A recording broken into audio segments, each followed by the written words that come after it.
Hello everyone, कैसे हैं आप लोग। उम्मीद करते हैं आप सब अच्छे होंगे। आज की इस वीडियो में हम पढ़ने वाले हैं क्लास 10 साइंस का एनसीईआरटी बुक से chapter number 13 magnetic effects of electric current. ठीक है, इस बार आपके सिलेबस में काफ़ी चेंजेस हुआ है, कुछ टॉपिक हटा है, कुछ नया टॉपिक ऐड हुआ है।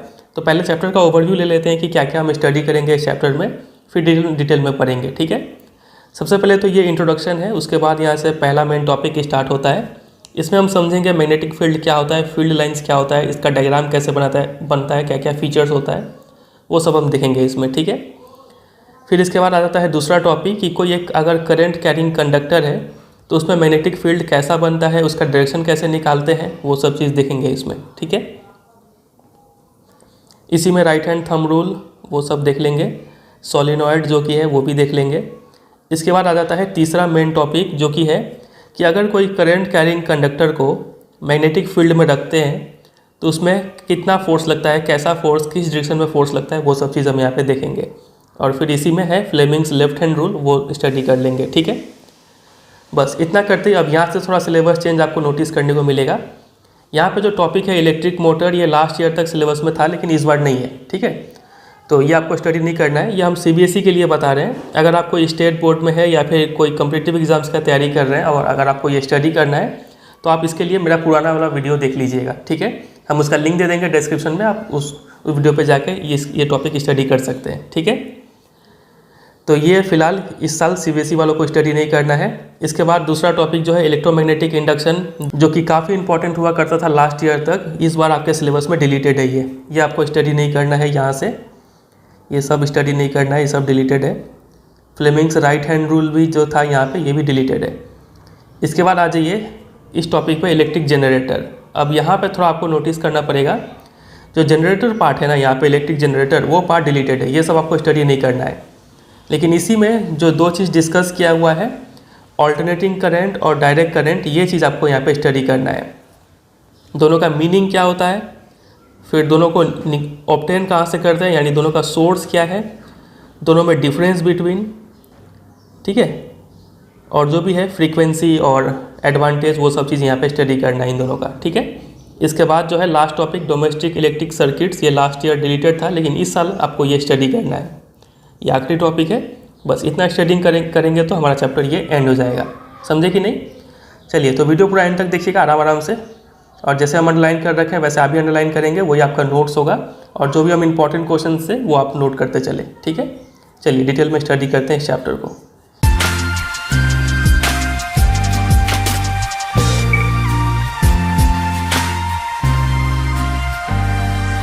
इसके पहले वाले चैप्टर में, मतलब इलेक्ट्रिसिटी वाले चैप्टर में, हमने पढ़ा था heating effect of electric current. किसी भी वायर से जब करंट गुजरता है तब वहाँ पे हीट प्रोड्यूस हो जाता है, इसको बोलते थे heating effect of electric current. इस चैप्टर में हमें पढ़ना है magnetic effect of electric current, मतलब जब किसी भी वायर से करंट गुजरेगा तो यहाँ पे मैग्नेटिक इफेक्ट प्रोड्यूस हो जाएगा। अब इसको साबित करने के लिए एक एक्टिविटी यहाँ पे बताया गया है। ज़्यादा कोई भारी सारी एक्टिविटी है नहीं, सिंपल सा एक्टिविटी है कि किसी भी आप कॉपर वायर, कोई भी कंडक्टर ले लीजिए और उसमें से करंट पास कीजिए, और पास में यहाँ पे एक कार्डबोर्ड में एक मैग्नेटिक कंपास रख दीजिए। ठीक है, आपको दिख रहा है यहाँ पे ये जो XY आपको दिख रहा है, ये एक लॉन्ग स्ट्रेट कंडक्टर है, और ये ABCD एक कार्डबोर्ड पे एक मैग्नेटिक कंपास रखा हुआ है, उसका ये नीडल है जो एरो से दिखाया गया है। जैसे ही आप स्विच ऑन कीजिएगा, इस की को प्रेस कीजिएगा, वैसे ही ये जो कंपास का नीडल है वो डिफ्लेक्ट होगा। डिफ्लेक्ट होगा मतलब हिलेगा। ये तभी हिलता है जब आसपास इसका मैग्नेट हो। तो आसपास यहाँ पे मैग्नेट का काम कौन कर रहा है, ये XY कर रहा है। तो जैसे ही हम किसी कंडक्टर से करंट भेजते हैं उसमें मैग्नेटिक इफेक्ट प्रोड्यूस होता है, और उस मैग्नेटिक इफेक्ट के कारण ये जो कंपास का नीडल है वो डिफ्लेक्ट होता है। समझे? तो इस एक्टिविटी से ये प्रूव हो रहा है कि जो एक कोई भी करंट कैरिंग कंडक्टर है वो क्या प्रोड्यूस करता है, मैग्नेटिज्म प्रोड्यूस करता है। तो वही इस एक्टिविटी में लिखा हुआ है। ठीक है, तो we see that the needle is deflected, it means the electric current through the copper wire has produce the magnetic effect. समझ में आ गया? इसका मतलब हम बोल सकते हैं कि इलेक्ट्रिसिटी और मैग्नेटिज्म दोनों क्या है, लिंक्ड एक दूसरे से। तो अब देखिए, अब यहाँ पे एक बात समझना होगा। जैसे हमने देखा कि करंट पास होने से मैग्नेटिज्म प्रोड्यूस होता है, क्या उसका उल्टा भी हो सकता है क्या, कि अगर हम किसी मैग्नेट को मूव कराएं तो क्या उससे करंट प्रोड्यूस हो सकता है क्या? तो बिल्कुल हो सकता है। इसको हम लोग बोलते हैं electric effect of moving magnet. जब भी किसी मैग्नेट को मूव करते हैं तो वहाँ पे इलेक्ट्रिसिटी प्रोड्यूस हो जाता है। तो इस चैप्टर में हमें यही दो चीज़ पढ़ना है। पहला तो हमें पढ़ना है magnetic effect of electric current, और दूसरा चीज़ है electric effect of moving magnet. ये दो चीज़ हमें पढ़ना है। तो पहला वाला जो इफेक्ट है ना, magnetic effect of electric current, इसका यूज़ किया जाता है इलेक्ट्रिक मोटर्स में। और दूसरा वाला जो इफेक्ट है electric effect of moving magnet, इसका यूज़ किया जाता है इलेक्ट्रिक जनरेटर में। ठीक है, तो ये सब चीज़, ये हो गया ब्रीफ इंट्रोडक्शन। ये सब चीज़ हमें इस चैप्टर में पढ़ना है। चलिए स्टार्ट करते हैं। उससे पहले यहाँ पे एक महान इंसान के बारे में आपको पता होना चाहिए। इनका नाम है हैंस क्रिश्चियन ओस्टेड। यही वो इंसान है जिसके कारण आज हम इस चैप्टर को पढ़ पा रहे हैं। इन्होंने ही सबसे पहले इलेक्ट्रोमैग्नेटिज्म को डिस्कवर किया था। ठीक है, इन्होंने डिस्कवर किया था कि जब भी हम किसी करंट कैरिंग कंडक्टर को के आसपास किसी कंपास नीडल को रखते हैं तो वो कंपास नीडल डिफ्लेक्ट होता है। ठीक है, तो इन्होंने ही सबसे पहले ये नोटिस किया था। तो बस आपको इनका यहाँ पे सिर्फ नाम पता होना चाहिए और कुछ नहीं है यहाँ से। ठीक है, चलिए अब अगले टॉपिक में मूव करते हैं। अगला टॉपिक है magnetic field and field lines. बहुत इंपॉर्टेंट। लेकिन मैग्नेटिक फील्ड और फील्ड लाइंस क्या होता है, इसको समझने से पहले 2-3 बेसिक बात आपको पता होना चाहिए। सबसे पहला, अभी हमने देखा कि किसी भी मैग्नेटिक कंपास का जो नीडल है, वो नीडल क्या होता है, डिफ्लेक्ट हो जाता है जब हम उसको किसी बार मैग्नेट के पास रखते हैं। तो बार मैग्नेट क्या होता है, आप इस पिक्चर में देख पा रहे हैं। इस शेप के मैग्नेट को बार मैग्नेट बोलते हैं। यहाँ पे कई सारे शेप दिखाए गए हैं, तो आपको ऐसे दो याद रखना है, सिर्फ बार मैग्नेट और हॉर्सशू मैग्नेट। ये दोनों का नाम और शेप याद कर लीजिए। ठीक है, अब देखिए, तो हमें पता है कि जो कंपास का नीडल है वो डिफ्लेक्ट होता है जब हम उसको किसी बार मैग्नेट के आसपास रखते हैं। तो ऐसा क्यों होता है? ऐसा इसलिए होता है कि जो कंपास नीडल है ना, वो खुद ही एक क्या है, छोटा सा बार मैग्नेट है। तो जब दो मैग्नेट को आसपास रखेंगे, एक तो नीडल खुद ही एक मैग्नेट हो गया और बार मैग्नेट तो मैग्नेट है ही, तो दोनों मैग्नेट को जब आसपास रखेंगे तो दोनों एक दूसरे पे फोर्स एक्सर्ट करेंगे और उसी फोर्स के कारण ये जो कंपास का नीडल है वो डिफ्लेक्ट होता है। इतना समझे? और देखिए, और एक बात है यहाँ पे कि जब भी हम किसी मैग्नेट को एक धागे से टांग कर ऐसे छोड़ दें हवा में, तो वो मैग्नेट एक स्पेसिफिक डायरेक्शन में ही रुकता है और हमें पता है वो नॉर्थ साउथ डायरेक्शन में रुकता है। तो किसी भी बार मैग्नेट का वो हिस्सा, वो पॉइंट जो नॉर्थ की तरफ पॉइंट कर रहा होता है, उस पोल को बोलते हैं नॉर्थ पोल। और वो पॉइंट जो साउथ की डायरेक्शन में जो रुका हुआ होता है, उसको बोलते हैं साउथ पोल। ये सबको पता है ये सब बात। ठीक है, तो उसी तरीके से जो कंपास है, जो मैग्नेटिक कंपास है ना, तो उसका नीडल भी, तो ये नीडल तो खुद ही एक बार मैग्नेट है, तो इसको भी जब हम लोग ऐसे ही छोड़ देंगे, फ्रीली रखे रहेंगे कहीं पर, तो ये हमेशा नॉर्थ साउथ डायरेक्शन में ही रुका होता है। तो इसका वो हिस्सा जो नॉर्थ की तरफ पॉइंट कर रहा है उसको हम लोग बोलते हैं नॉर्थ पोल, और वो हिस्सा जो साउथ की तरफ पॉइंट कर रहा होता है उसको बोलते हैं साउथ पोल। ठीक है, तो वही यहाँ पे लिखा है कि the ends of the compass needle के जो एंड होते हैं ना, वो अप्रॉक्सीमेटली कहाँ पॉइंट कर रहे होते हैं, towards north and south direction में पॉइंट कर रहे होते हैं। तो एंड पॉइंटिंग टुवर्ड्स नॉर्थ को बोला जाता है नॉर्थ सीकिंग या फिर नॉर्थ पोल। सिंपली हम लोग नॉर्थ पोल बोल के जानते हैं। और द अदर एंड जो साउथ की तरफ पॉइंट कर रहा होता है उसको हम लोग बोलते हैं साउथ सीकिंग या फिर साउथ पोल। ठीक है, और एक छोटा सा बात ये भी है कि लाइक पोल्स रिपेल, जैसे कि नॉर्थ पोल, दो मैग्नेट का नॉर्थ पोल अगर आप चिपकाने की कोशिश कीजिएगा तो कभी नहीं चिपकेगा, वो एक दूसरे को ढकेलेंगे उल्टा। और वैसे ही अगर अनलाइक पोल्स ले लीजिए, नॉर्थ साउथ ले लीजिए, तो वो दोनों एक दूसरे को क्या करेंगे, अट्रैक्ट करेंगे। तो ये सब बेसिक बात है जो सबको पता है लगभग। ठीक है, तो यहाँ पे क्वेश्चन देखिए, क्या है क्वेश्चन कि why does a compass needle get deflected when brought near a bar magnet. तो जब एक कंपास नीडल को बार मैग्नेट के पास लाया जाता है तो क्यों डिफ्लेक्ट होता है वो? तो क्योंकि कंपास नीडल खुद ही एक बार मैग्नेट है और दोनों ही मैग्नेट एक दूसरे के ऊपर फोर्स एक्सर्ट करते हैं, जिस वजह से ये कंपास नीडल जो है वो डिफ्लेक्ट हो जाता है। समझे इतना? चलिए अब हम समझते हैं जो सबसे काम का बात है, वो मैग्नेटिक फील्ड, ये क्या होता है। इसको समझने से पहले एक छोटा सा एक्टिविटी यहाँ पे दिया गया है। देखिए, इस एक्टिविटी में बोला गया है कि आप एक सबसे पहले वाइट शीट ऑफ पेपर ले लीजिए। ठीक है, इस पेपर के बीचों बीच एक बार मैग्नेट को रख दीजिए और उसके बाद इस पेपर पर कुछ आयरन फिलिंग्स, जो आयरन के छोटे छोटे टुकड़े हैं, वो यहाँ पे बिखेर दीजिए। आयरन पाउडर जैसा होता है। ठीक है, यहाँ पे बिखेर दीजिए। बिखेरने के बाद आप इस कार्डबोर्ड को, जो वाइट शीट ऑफ पेपर था, उसको 2-3 बार टैप कीजिए। 2-3 बार उंगली से हल्का हल्का टैप कीजिए, तो आप पाएंगे टैप करने का बाद ये जो आयरन फिलिंग्स है वो एक डिफिनिट पैटर्न में अरेंज हो जाते हैं, जैसे कि इस पिक्चर में दिखाया गया है। आप यहाँ पे देख पा रहे हैं। तो देखिए, ये है एक वाइट शीट ऑफ पेपर जिसको किसी कार्डबोर्ड पे चिपका दिया गया था और इस पेपर के बीचों बीच में एक बार मैग्नेट रखा गया है। इसका ये हो गया नॉर्थ पोल और ये हो गया साउथ पोल।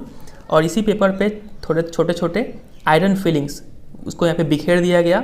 और बिखेरने के बाद जब इस बोर्ड को 2-3 बार टैप किया गया, 2-3 बार ठोका गया, तब ये जो आयरन फिलिंग्स है ये डेफिनेट पैटर्न में अरेंज हो गया। आपको ये पैटर्न दिख रहा है, लाइन जैसा ये पैटर्न। ठीक है, ये डेफिनेट पैटर्न में अरेंज हो गए। तो ऐसा क्यों हुआ? ऐसा इसलिए हुआ क्योंकि ये जो मैग्नेट है ना, ये मैग्नेट अपना फोर्स एक्सर्ट किया होगा इन सब आयरन फिलिंग्स पे। ठीक है, मैग्नेट का फोर्स का वजह से ये आयरन फिलिंग्स पे कुछ फोर्स पड़ा, जिस वजह से ये लोग ऐसे पैटर्न में अरेंज हो गए हैं। समझ रहे बात का गहराई। तो देखिए, तो मैग्नेट के आसपास का वो रीजन, ये तो मैग्नेट के आसपास का वो रीजन है जहाँ पे मैग्नेट का फोर्स को फील किया जा सका।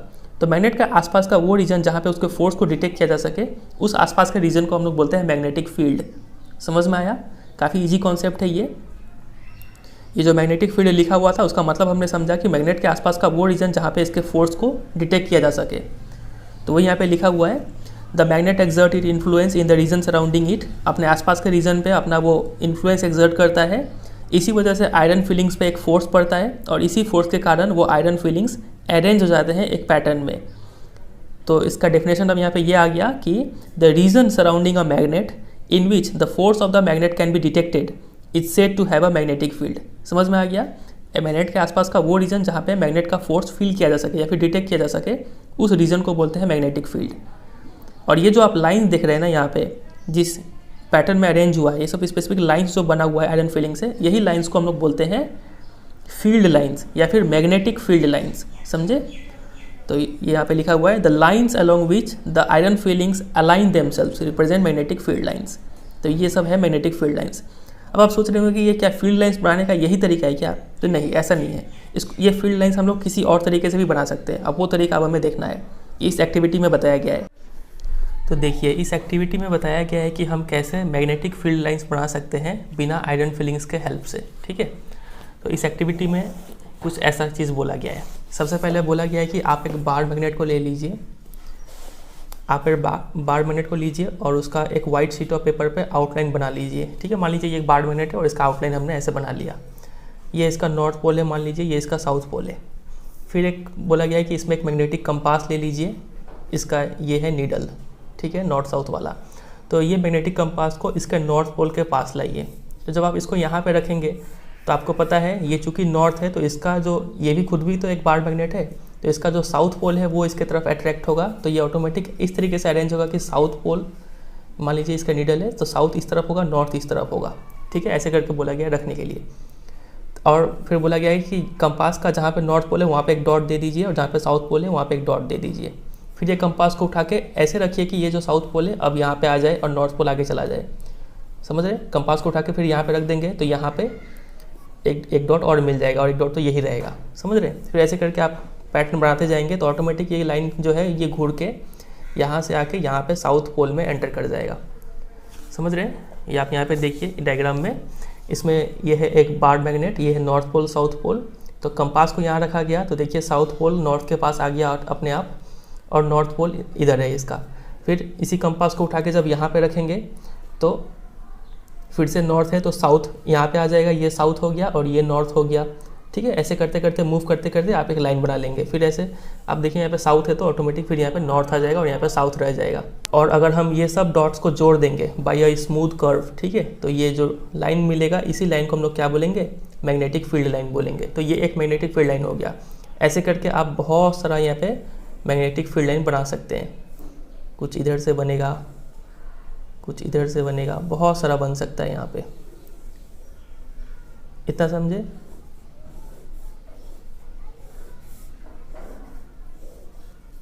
तो आप देखिए यहाँ पे क्या क्या चीज़ लिखा हुआ है। तो ये जो डायग्राम बन रहा है इसी को बोलते हैं magnetic field lines around a bar magnet. ठीक है, तो इसका डेफिनेशन क्या हो जाएगा? आपसे एग्जाम में पूछा जाएगा कि डिफाइंड फील्ड लाइंस या फिर डिफाइंड मैग्नेटिक फील्ड लाइंस। तो आपको लिखना होगा the path followed by a magnetic needle in a magnetic field is known as magnetic field line. किसी भी मैग्नेटिक फील्ड में मैग्नेटिक नीडल कौन सा पाथ फॉलो करता है उसी पाथ को बोलते हैं मैग्नेटिक फील्ड लाइन। समझे? और ये एक इमेजिनरी लाइन है, ये बात याद रखिएगा। इमेजिनरी लाइन बोलने का मतलब ये क्या ये रियल में एग्जिस्ट करता है? क्या आप कोई मैग्नेट लेंगे तो उसके आसपास क्या आपको लाइंस देखने को मिलता है? क्या नहीं देखने को मिलता है ना। ये तो बस हम लोग का मन का ख्याल से हम लोग ने इसको बना दिया है ताकि कुछ फेनोमेनन को स्टडी करने में आसानी हो। ठीक है, इसलिए ये क्या है? इमेजिनरी लाइन है, रियल लाइन नहीं है ये सब। तो हमने समझ लिया मैग्नेटिक फील्ड लाइन होता क्या है और इसको बनाया कैसे जाता है। अब बात करें इसका डायरेक्शन कैसे पता चलेगा। ठीक है, तो इसका डायरेक्शन वही डायरेक्शन होता है जिस डायरेक्शन में नॉर्थ पोल पॉइंट कर रहा होता है मैग्नेटिक कंपास का।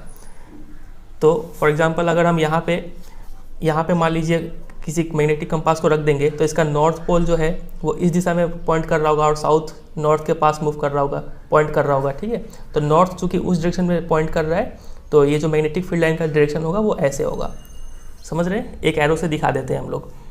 वैसे ही यहाँ पे भी, यहाँ पे अगर हम कंपास को रखेंगे तो चूंकि ये नॉर्थ है तो इस तरफ साउथ होगा और इस तरफ नॉर्थ पोल होगा इसका, समझ रहे। तो नॉर्थ इधर पॉइंट कर रहा है, मतलब इसका डायरेक्शन इस साइड से होगा, समझ रहे।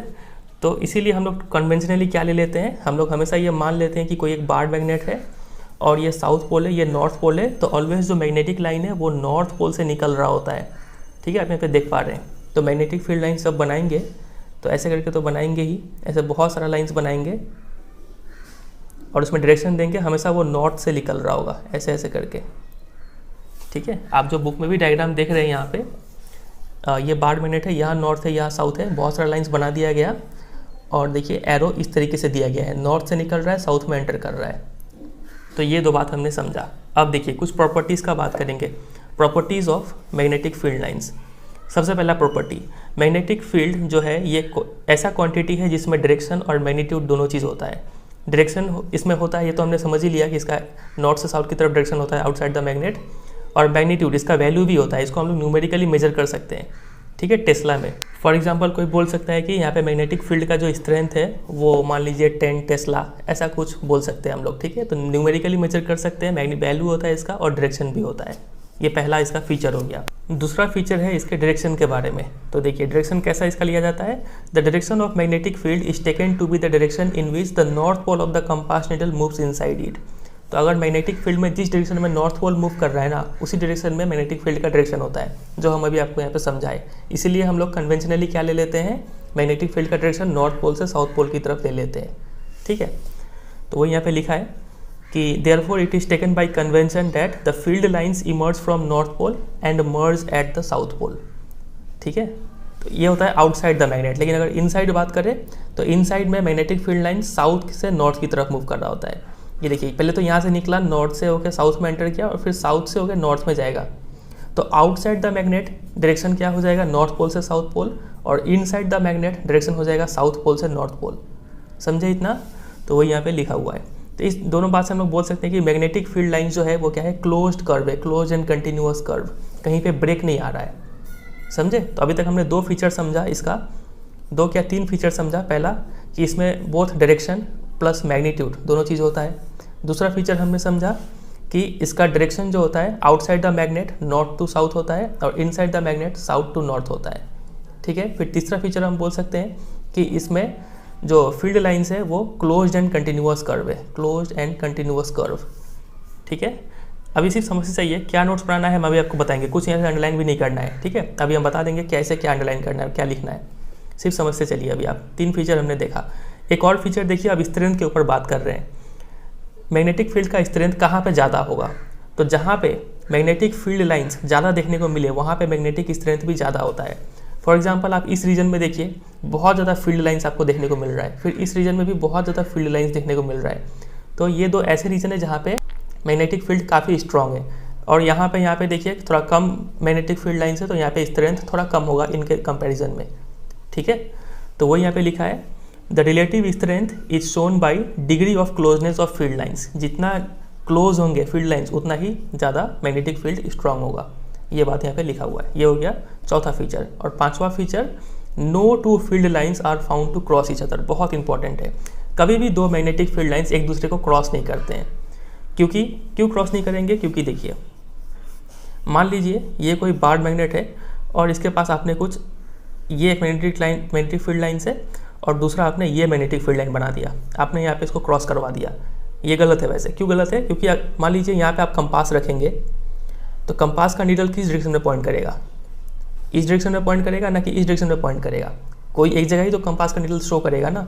तो इसका मतलब ऐसा तो हो नहीं सकता है कभी, ये तो पॉसिबल ही नहीं है कि कंपास दोनों जगह शो कर दे, कोई एक ही जगह शो करेगा। इसका मतलब आपने जो लाइन बनाया है वो क्या बनाया है, गलत बनाया है, ठीक है।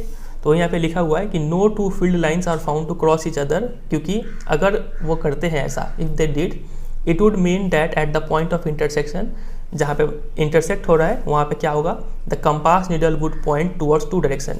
कंपास रखेंगे तो वो दो डायरेक्शन को शो करेगा, जो कि विच इज़ नॉट पॉसिबल, ठीक है। बहुत इंपॉर्टेंट है ये, एग्जाम में क्वेश्चन बहुत बार आ चुका है आपके।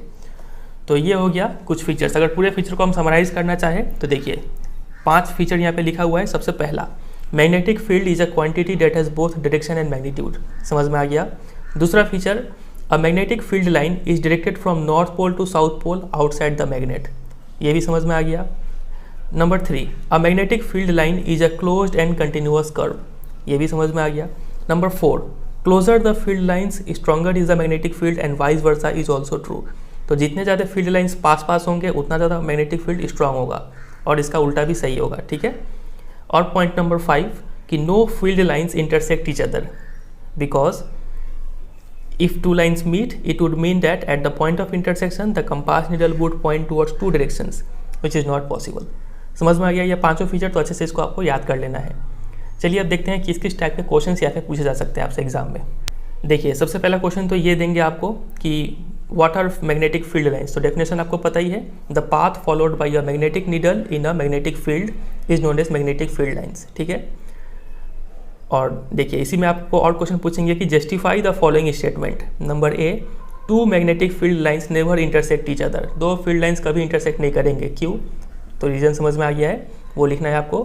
और क्वेश्चन नंबर बी है, magnetic field lines are closed curve, ये जो मैग्नेटिक फील्ड लाइंस है ये क्लोज कर्व है, इसको एक्सप्लेन करना है। तो इसके लिए आप यही लिखेंगे क्योंकि outside the magnet the direction of magnetic field line is from north pole to south pole and inside the magnet the magnetic field line is directed from south pole to north pole, hence magnetic field lines are closed and continuous curve, ठीक है। आपको inside और outside वाला बात लिख देना है यहाँ पे, इसी से ये जस्टिफाई हो जाएगा। The given magnet is divided into 3 parts A B C, एक मैग्नेट है 3 पार्ट में उसको डिवाइड कर दिया गया है ए बी सी, ठीक है, ये है ए और ये है बी और ये है सी। उसके बाद बोला है name the parts where the strength of the magnetic field is maximum and number 2 minimum, तो कहाँ पे मैग्नेटिक फील्ड स्ट्रांग होगा, मैक्सिमम होगा, तो हमें पता है पोल्स के टाइप सामने, जैसे कि ए और सी में, चाहे वो नॉर्थ पोलो साउथ पोलो जो भी हो, यहाँ पे मैग्नेटिक फील्ड मैक्सिमम होगा और यहाँ पे मिनिमम होगा, ठीक है।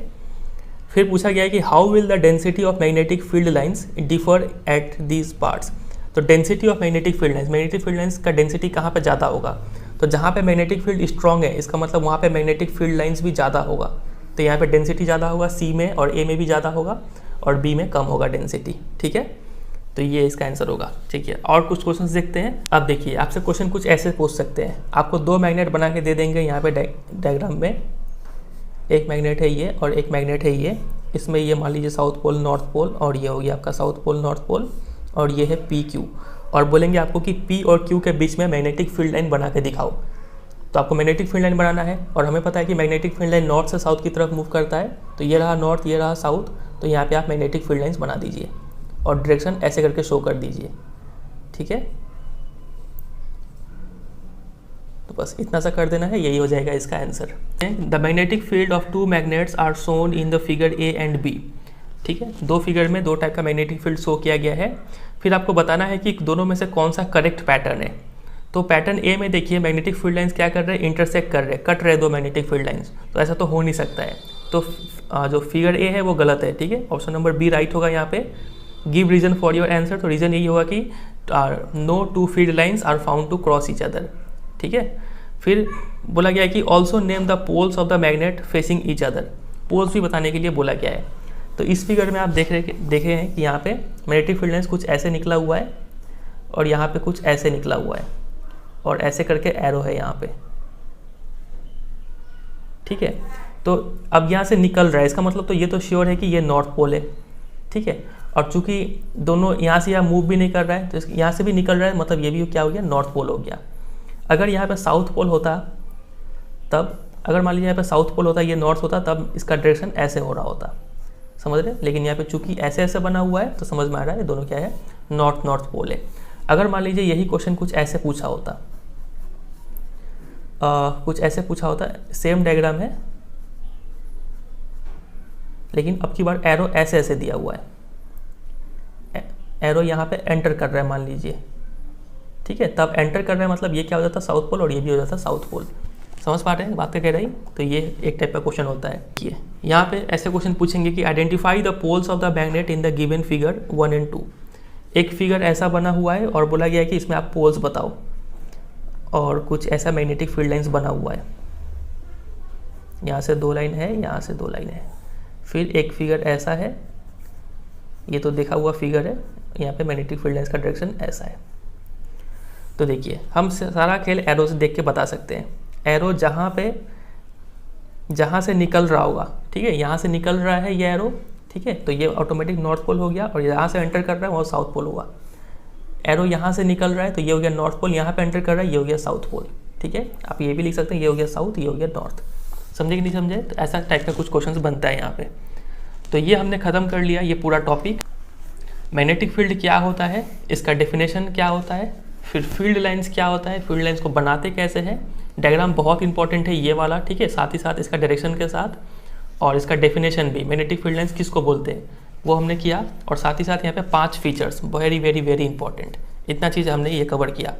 चलिए आगे मूव करते हैं। अगला टॉपिक है magnetic field due to a current carrying conductor. अब कोई कंडक्टर है वो करंट कैरी कर रहा है, तो उसमें कैसा मैग्नेटिक फील्ड बनेगा, तो वो हमें इस टॉपिक में पढ़ना है। लेकिन उससे पहले एक यहाँ पे छोटा सा एक्टिविटी दिया गया है, तो इसको देख लेते हैं। इस एक्टिविटी में बोला गया है कि आप सबसे पहले एक सर्किट सेटअप कीजिए।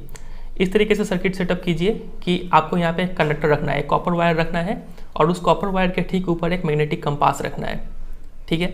अब देखिए इस सर्किट में क्या क्या है। यहाँ पे बैटरी है, ठीक है, प्लस माइनस प्लस, और हमें पता है कि जो प्लस साइन होता है वहाँ से करंट निकल रहा होता है। फिर ये है की, फिर यहाँ पे कंपास रखा हुआ है, ये वायर है, सिंपल सा सर्किट है। अब देखिए जैसे ही हमने यहाँ पे स्विच ऑन करेंगे ना, तो ये जो कॉपर वायर है यहाँ पे मैग्नेटिक फील्ड प्रोड्यूस हो जाएगा। इस वजह से जो मैग्नेटिक फील्ड की वजह से ये जो कंपास का नीडल है वो डिफ्लेक्ट होगा। अब यहाँ पे देखिए ये जो कंडक्टर है इसको नॉर्थ साउथ डायरेक्शन में रखा गया है, ठीक है, और करंट फ्लो कर रहा है यहाँ से यहाँ पे ना, मतलब नॉर्थ से साउथ की तरफ करंट फ्लो कर रहा है। तो जैसे ही हम स्विच ऑन करेंगे तो मैग्नेटिक इफेक्ट प्रोड्यूस होगा। इस वजह से ये जो नीडल है ये इस तरफ घुर जाएगा, ईस्ट की तरफ घुर जाएगा। इतना ठीक है। अब ईस्ट की तरफ क्यों घुमा वो बाद में समझते हैं, फिलहाल इतना मान लीजिए कि ये ईस्ट की तरफ घूम गया। अब क्या कीजिए कि आप करंट को पलट दीजिए, ये प्लस को इधर कीजिए, माइनस को इधर कर दीजिए, जैसा कि इसमें किया गया, ठीक है। प्लस इधर माइनस इधर, अब मतलब करंट अब यहाँ से यहाँ फ्लो कर रहा है, करंट अब इस डायरेक्शन में फ्लो कर रहा है, इसमें इस डायरेक्शन में फ्लो कर रहा था। तो जब करंट इस डायरेक्शन में फ्लो कर रहा है मतलब इसका ठीक उल्टा फ्लो कर रहा है ना, तो इसमें नीडल इस तरफ डिफ्लेक्ट किया था, इसमें क्या होगा कि नीडल इस तरफ डिफ्लेक्ट करेगा। इसका मतलब हम बोल सकते हैं यहाँ पे कि ये रहा, it means that the direction of magnetic field produced by the electric current is also reversed. अगर आप करंट का डायरेक्शन चेंज करते हैं तो मैग्नेटिक फील्ड का डायरेक्शन भी चेंज हो जाता है। ये बहुत इंपॉर्टेंट बात है। The deflection of the needle becomes opposite when the direction of current is reversed. तो इस एक्टिविटी का मेन उद्देश्य यही बताना था कि अगर हम करंट का डायरेक्शन चेंज करते हैं तो मैग्नेटिक फील्ड का डायरेक्शन भी चेंज हो जाता है।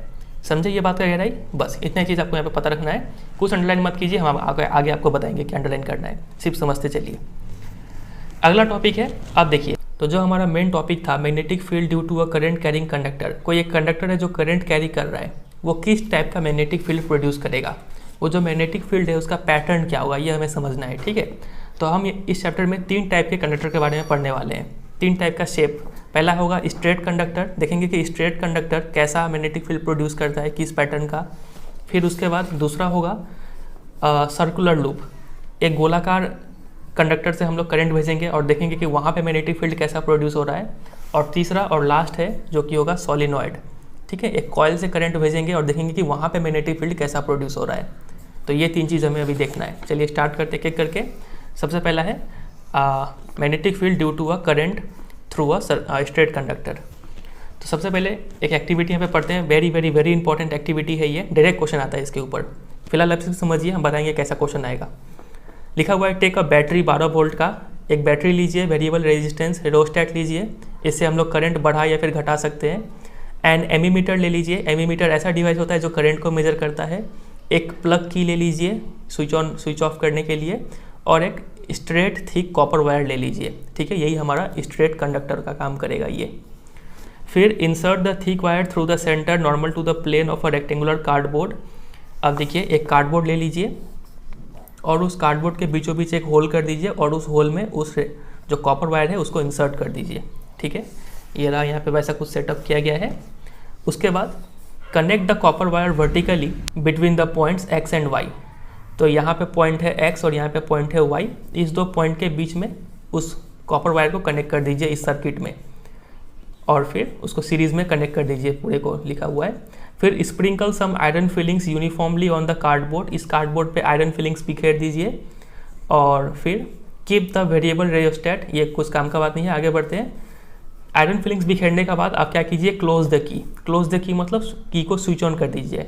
इसको एक और लैंग्वेज में हम लोग बोल सकते हैं प्लग इन द की या फिर स्विच ऑन द की, ठीक है। जैसे ही आप स्विच ऑन करेंगे उसके बाद gently tap on the cardboard a few times. इस कार्डबोर्ड पे 2-3 बार टैप कीजिए तो आप पाएंगे कि ये जो आयरन फिलिंग्स था जो पहले ऐसे ही बिखरा हुआ था, वो सब आयरन फिलिंग्स अलाइन हो जाते हैं themselves showing a pattern of concentric circles. Concentric circles के पैटर्न में अरेंज हो जाते हैं। कॉन्सेंट्रिक सर्कल्स क्या होता है, ऐसे सर्कल्स जिसका सेंटर सेम हो। ये एक सर्कल मान लीजिए इसका ये सेंटर है, फिर और एक सर्कल इसका भी सेंटर यही है, फिर और एक सर्कल इसका भी सेंटर यही है, ठीक है। तो इन सब सर्कल्स को बोलते हैं कॉन्सेंट्रिक सर्कल्स। तो इस टाइप के पैटर्न में ना ये आयरन फिलिंग्स अरेंज हो जाते हैं, ठीक है। तो वही यहाँ पे लिखा हुआ है। तो ये कॉन्सेंट्रिक सर्कल्स क्या रिप्रेजेंट करते हैं, यही तो हमारे मैग्नेटिक फील्ड लाइन्स है, ठीक है। तो अब हमें समझ में आ गया कि कोई स्ट्रेट कंडक्टर से जब करंट गुजरता है तो वहाँ पे मैग्नेटिक फील्ड कैसा प्रोड्यूस होता है, कॉन्सेंट्रिक सर्कल्स के रूप में प्रोड्यूस होता है, ठीक है। ये हमने समझ लिया। फिर अब इसका बात है डायरेक्शन कैसे पता करा जाए। तो डायरेक्शन पता करने के लिए क्या कीजिए कि यहाँ पे आप मैग्नेटिक कंपास रख दीजिए। तो उस कंपास का नॉर्थ पोल जिस तरफ पॉइंट कर रहा होगा वही इसका डायरेक्शन होगा। तो यहाँ पे लिखा है, ये रहा, the direction of the north pole of the compass needle would give the direction of the field lines produced by the electric current through the straight wire at point P। तो जो नॉर्थ पोल का direction होगा वही इस magnetic field line का भी direction होगा। समझ गए। अब क्या बोला गया, इस बैटरी को पलट दीजिए। प्लस इधर था ना, करंट पहले इधर से गुजर रहा था, अब प्लस को इधर कीजिए, माइनस को इधर कीजिए। अब करंट को इधर से गुजारिए। तो जब करंट को यहाँ से भेजिएगा ना तो पैटर्न तो सेम रहेगा, कॉन्सेंट्रिक सर्कल ही देखने को मिलेगा, लेकिन इसका जो डायरेक्शन है, अब अगर यहाँ पे आप कंपास को रखेंगे तो कंपास का नॉर्थ पोल इस डायरेक्शन में पॉइंट करेगा, ठीक है। मतलब इसका डायरेक्शन ऑपोजिट हो जाएगा। समझ रहे, पैटर्न वही रहेगा, डायरेक्शन पलट जाएगा। तो ये तो हमें पहले भी पता है कि अगर हम करंट का डायरेक्शन चेंज करते हैं तो मैग्नेटिक फील्ड लाइन का डायरेक्शन भी चेंज होता है। इस एक्टिविटी में हमने समझा था, तो वो चीज़ यहाँ पे भी हमें प्रूफ देखने को मिल रहा है, ठीक है। तो वही इस पूरे एक्टिविटी में लिखा हुआ है। फिर यहाँ पे देखते हैं क्या लिखा हुआ है। तो यहाँ पे ये डायग्राम बहुत इंपॉर्टेंट है, ठीक है। और देखिए, a pattern of concentric circles indicating the field lines of a magnetic field around a straight conducting wire. तो यहाँ पे कंसेंट्रिक सर्कल से ये इसमें भी कंसेंट्रिक सर्कल से जो इंडिकेट कर रहा है फील्ड लाइन्स, ठीक है। और तो कुछ नहीं है। The arrow in the circle show the direction of the field lines. इसमें एक एरो है छोटा सा, ये एरो शो कर रहा है इसका डायरेक्शन, ठीक है। तो देखिए एग्जाम में इसका क्वेश्चन डायरेक्ट बनता है कि आपसे बोलेंगे describe an activity to demonstrate the pattern of magnetic field lines around a straight conductor carrying current, ठीक है। एक एक्टिविटी के जरिए बताइए कि कैसा मैग्नेटिक फील्ड लाइन्स बनता है जब एक स्ट्रेट कंडक्टर करंट को कैरी करता है। तो देखिए, जब भी एग्जाम में आप एक्टिविटी लिखेंगे तो ऐसा नहीं कि ये पूरा का पूरा आप छाप दिए जाके, ऐसे नहीं लिखा जाता है। एग्जाम में आप जब भी एक्टिविटी को डिस्क्राइब करेंगे तो आपको वहाँ पे 5 पॉइंट लिखना होगा। सबसे पहला होगा एम, क्या आप शो करना चाहते हैं। एम के बाद आपको लिखना होगा एपर्टस रिक्वायर्ड, ठीक है, क्या क्या एपर्टस चाहिए। उसके बाद आपको लिखना होगा प्रोसीजर, फिर उसके बाद ऑब्जर्वेशन और फिर उसके बाद कंक्लूजन। ये 5 पॉइंट होना चाहिए किसी भी एक्टिविटी में। तो एम में आप क्या लिखेंगे, एम में आप ये लिखेंगे, हेडिंग तो है यहाँ पे लिख देंगे टू शो या फिर to study magnetic field due to a current through a straight conductor. ये हो गया एम। फिर चाहिए एपर्टस, क्या क्या एपर्टस आपने लिया तो आप यहीं से देख कर लिख सकते हैं एपर्टस क्या क्या चाहिए। एक thick copper wire, straight copper wire, फिर आयरन फिलिंग्स, कार्डबोर्ड, की, वेरिएबल रेजिस्टेंस, एमीटर, बैटरी, ठीक है, वायर्स, ऐसा कुछ आप लिख सकते हैं। ये हो गया एपर्टस रिक्वायर्ड में। और फिर हमें अब लिखना है प्रोसीजर। तो फिर प्रोसीजर के लिए आप यही लिखेंगे सबसे पहले कि insert the thick wire through the centre normal to the plane of the rectangular cardboard. Normal का मतलब समझ रहे हैं ना, परपेंडिकुलर, ठीक है। ये कार्डबोर्ड है, मान लीजिए ये कार्डबोर्ड है तो इसका ठीक परपेंडिकुलर ऐसा, ये पेन का जो डायरेक्शन है 90 डिग्री का एंगल बन रहा है यहाँ पे, समझ पा रहे हैं। तो इस ऐसे करके आप उसको इंसर्ट कर दीजिए। और ये टेक केयर वगैरह ये सब नहीं लिखने का ज़रूरत है। फिर उसके बाद आप लिखिएगा connect the copper wire in series with the battery plug and की। कॉपर वायर को इससे हल्का फुल्का समझा देना है, ये पूरा डिटेल नहीं लिखना है आपको, ठीक है। फिर इस कॉपर वायर को कनेक्ट कर दीजिए इस सीरीज़ के साथ। उसके बाद स्प्रिंकल सम आयरन फिलिंग्स, इतना ही लिखिएगा। जरूरी नहीं है कि आप सॉल्ट स्प्रिंकलर यूज़ कर सकते हैं, ये सब लिखने का जरूरत नहीं है। सिर्फ आप लिखिए कि आयरन फिलिंग्स स्प्रिंकल कर दीजिए, और ये पॉइंट का तो एकदम ही जरूरत नहीं है। उसके बाद क्लोज द की लिखिए अगले पॉइंट में, ठीक है। क्लोज द की या फिर प्लग इन द की या फिर स्विच ऑन द की। और उसके बाद लिखिएगा gently tap on the cardboard a few times. ये हो गया प्रोसीजर। फिर जो चौथा पॉइंट है ऑब्जर्वेशन, आप क्या ऑब्जर्व करेंगे, तो ऑब्जर्वेशन में आप लिखेंगे कि the iron filings align themselves showing a pattern of concentric circles around the copper wire. ये हो गया ऑब्जर्वेशन। और लास्ट पॉइंट होगा कंक्लूजन। कंक्लूजन में आप क्या कंक्लूड करेंगे, तो दो चीज़ यहाँ पे कंक्लूड कर सकते हैं। पहला कि ये जो स्ट्रेट कंडक्टर है ये क्या प्रोड्यूस किया, मैग्नेटिक फील्ड प्रोड्यूस किया, पहला बात। हाँ, the current carrying conductor is the source of magnetic field. ठीक है, ये हो गया पहला कंक्लूजन। और दूसरा कंक्लूजन लिखेंगे कि the magnetic field is in the form of concentric circles. ठीक है, ये दो कंक्लूजन यहाँ पे आप देंगे। तो ये 5 पॉइंट से ये पूरा एक्टिविटी डिस्क्राइब होगा। ठीक है, बहुत इंपॉर्टेंट है, कई बार आ चुका है, तो इस तरीके से आपको तैयार कर लेना है इसको। अब देखिए यहाँ पे हमें 2 पॉइंट को नोटिस करना है। मैग्नेटिक फील्ड को हम लोग कैपिटल लेटर बी से डिनोट करते हैं। ठीक है, अब 2 पॉइंट ये है कि मैग्नेटिक फील्ड का 2 चीज़ से रिलेशन देखा जाता है। पहला तो करंट से और दूसरा है डिस्टेंस से। ठीक है, तो अगर हम किसी कंडक्टर में ना करंट को बढ़ा देंगे तो कॉमन सेंस बोलता है कि इसका मैग्नेटिक फील्ड भी क्या हो जाएगा, बढ़ जाएगा, स्ट्रांग हो जाएगा मैग्नेटिक फील्ड। तो ये हो गया पहला रिलेशन। तो मैग्नेटिक फील्ड और करंट क्या है, डायरेक्टली रिलेटेड है। ठीक है, डायरेक्टली डिपेंड करते हैं एक दूसरे पे। और अगर मैग्नेटिक फील्ड और डिस्टेंस का बात करें तो जितना हम इस कंडक्टर से दूर जाते जाएंगे उतना ही उसका जो स्ट्रेंथ है वो कम होता चला जाएगा। ठीक है, मतलब ये दोनों क्या है, इन्वर्सली रिलेटेड है। ठीक है, जितना डिस्टेंस इंक्रीज होगा उतना ही मैग्नेटिक फील्ड वहाँ पे कम होगा। तो ये 2 बात यहाँ पे लिखा हुआ है, कुछ अंडरलाइन नहीं करना है, हम आगे बताएंगे आपको, सिर्फ समझिए यहाँ पे। चलिए देखते हैं कुछ क्वेश्चंस कैसा पूछा जाएगा यहाँ पे। देखिए क्वेश्चन आपसे ऐसे पूछेंगे कि how is the strength of magnetic field near a straight conductor number 1 related to the strength of the current in the conductor. तो मैग्नेटिक फील्ड करंट के साथ कैसे रिलेटेड है, तो डायरेक्टली रिलेटेड है। ठीक है, अगर करंट बढ़ाएंगे तो मैग्नेटिक फील्ड का स्ट्रेंथ भी बढ़ जाएगा। पहले 1 का आंसर ये होगा। और question number 2 is affected by changing the direction of flow of the current in the conductor. अगर करंट का डायरेक्शन चेंज करेंगे तो डायरेक्शन ऑफ मैग्नेटिक फील्ड भी क्या हो जाएगा, चेंज हो जाएगा। ठीक है, तो ये 2 आंसर यहाँ पे लिखना होगा। यहाँ पे आपसे एक और क्वेश्चन पूछ सकते थे, ये डिस्टेंस से रिलेटेड, तो कैसा रिलेशन होता है, इनवर्स रिलेशन होता है। ठीक है, उसमें चलिए अब अभी तक हमने देखा कि यहाँ पे हमें डायरेक्शन पता करना होता था तो हम लोग क्या रखते थे, कंपास रखते थे, और जहाँ पे उसका नॉर्थ पोल पॉइंट करेगा वही उसका डायरेक्शन होता था। लेकिन बार बार इतना झंझट कौन करे, क्या कोई सिंपल तरीका नहीं है क्या इसका डायरेक्शन पता करने का? तो बिल्कुल एक सिंपल तरीका है, और उस सिंपल तरीके का नाम है राइट हैंड थंब रूल। ये राइट हैंड थंब रूल क्या बोलता है, ये बोलता है कि अगर आपको किसी कंडक्टर के आसपास का मैग्नेटिक फील्ड का डायरेक्शन पता करना है तो आप क्या कीजिए कि उस कंडक्टर को अपने हाथ में पकड़ने का इमेजिन कीजिए। ठीक है, और इस तरीके से पकड़िए कि जो करंट आपका जो थंब है वो करंट का डायरेक्शन को शो कर रहा हो।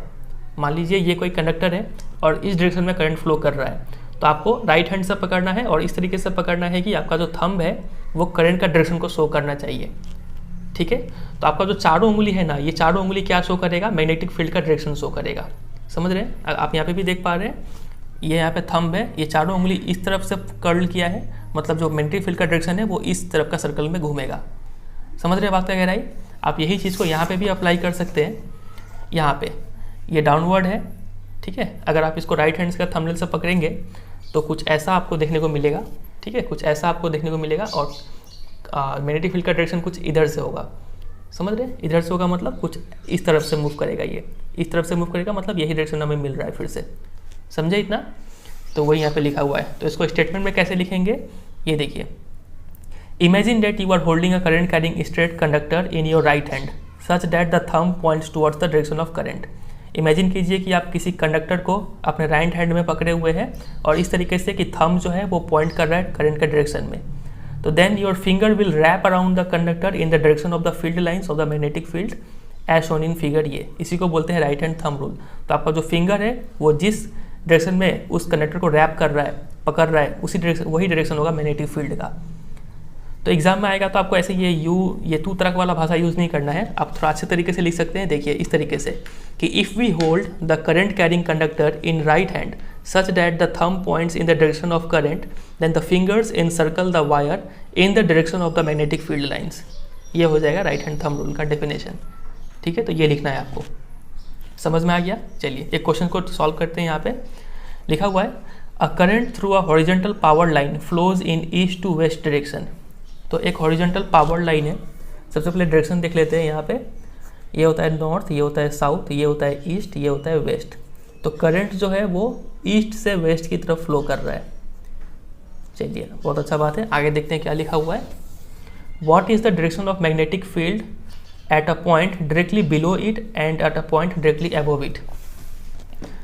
तो इस कंडक्टर के ठीक नीचे वाले पॉइंट पे, मान लीजिए ये कंडक्टर है, इसके ठीक नीचे वाले पॉइंट पे मैग्नेटिक फील्ड का डायरेक्शन क्या होगा और इसके ठीक ऊपर वाले पॉइंट पे मैग्नेटिक फील्ड का डायरेक्शन क्या होगा वो हमें बताना है। तो हम यहाँ पे राइट हैंड थंब रूल लगाएंगे जिससे कि हमें डायरेक्शन पता हो जाएगा। तो ये हमने राइट हैंड इसको ऐसा पकड़ लिया और थंब शो कर रहा है करंट का डायरेक्शन। तो नीचे की तरफ आप देखेंगे, नीचे की तरफ जो उंगली का डायरेक्शन है वो ऐसे मूव कर रहा है, समझ रहे? मतलब यहाँ पे नॉर्थ टू साउथ डाउनवर्ड की तरफ डायरेक्शन हो जाएगा मैग्नेटिक फील्ड का, नॉर्थ टू साउथ। और ऊपर में देख रहे हैं आप ऐसे करके ये ऊपर से घूमेगा, ऊपर में डायरेक्शन क्या हो जाएगा, साउथ से नॉर्थ, समझ रहे ना? इधर पे साउथ है, इधर पे नॉर्थ है, तो साउथ से नॉर्थ ऊपर की तरफ और नीचे में नॉर्थ से साउथ। ये आंसर हो जाएगा इसका। देखते हैं इन्होंने क्या लिखा हुआ है बुक में। इन्होंने लिखा है the current is in the east west direction, ठीक है, ये तो क्वेश्चन में ही दिया हुआ है। Applying the right hand thumb rule we get that the magnetic field at any point below or above the wire turns clockwise in the plane perpendicular to the wire when viewed from the east end and anti-clockwise when viewed from the west end। तो इन्होंने clockwise anti-clockwise के रूप में answer दिया है। सबसे पहले तो आप समझिए कि clockwise anti-clockwise होता क्या है।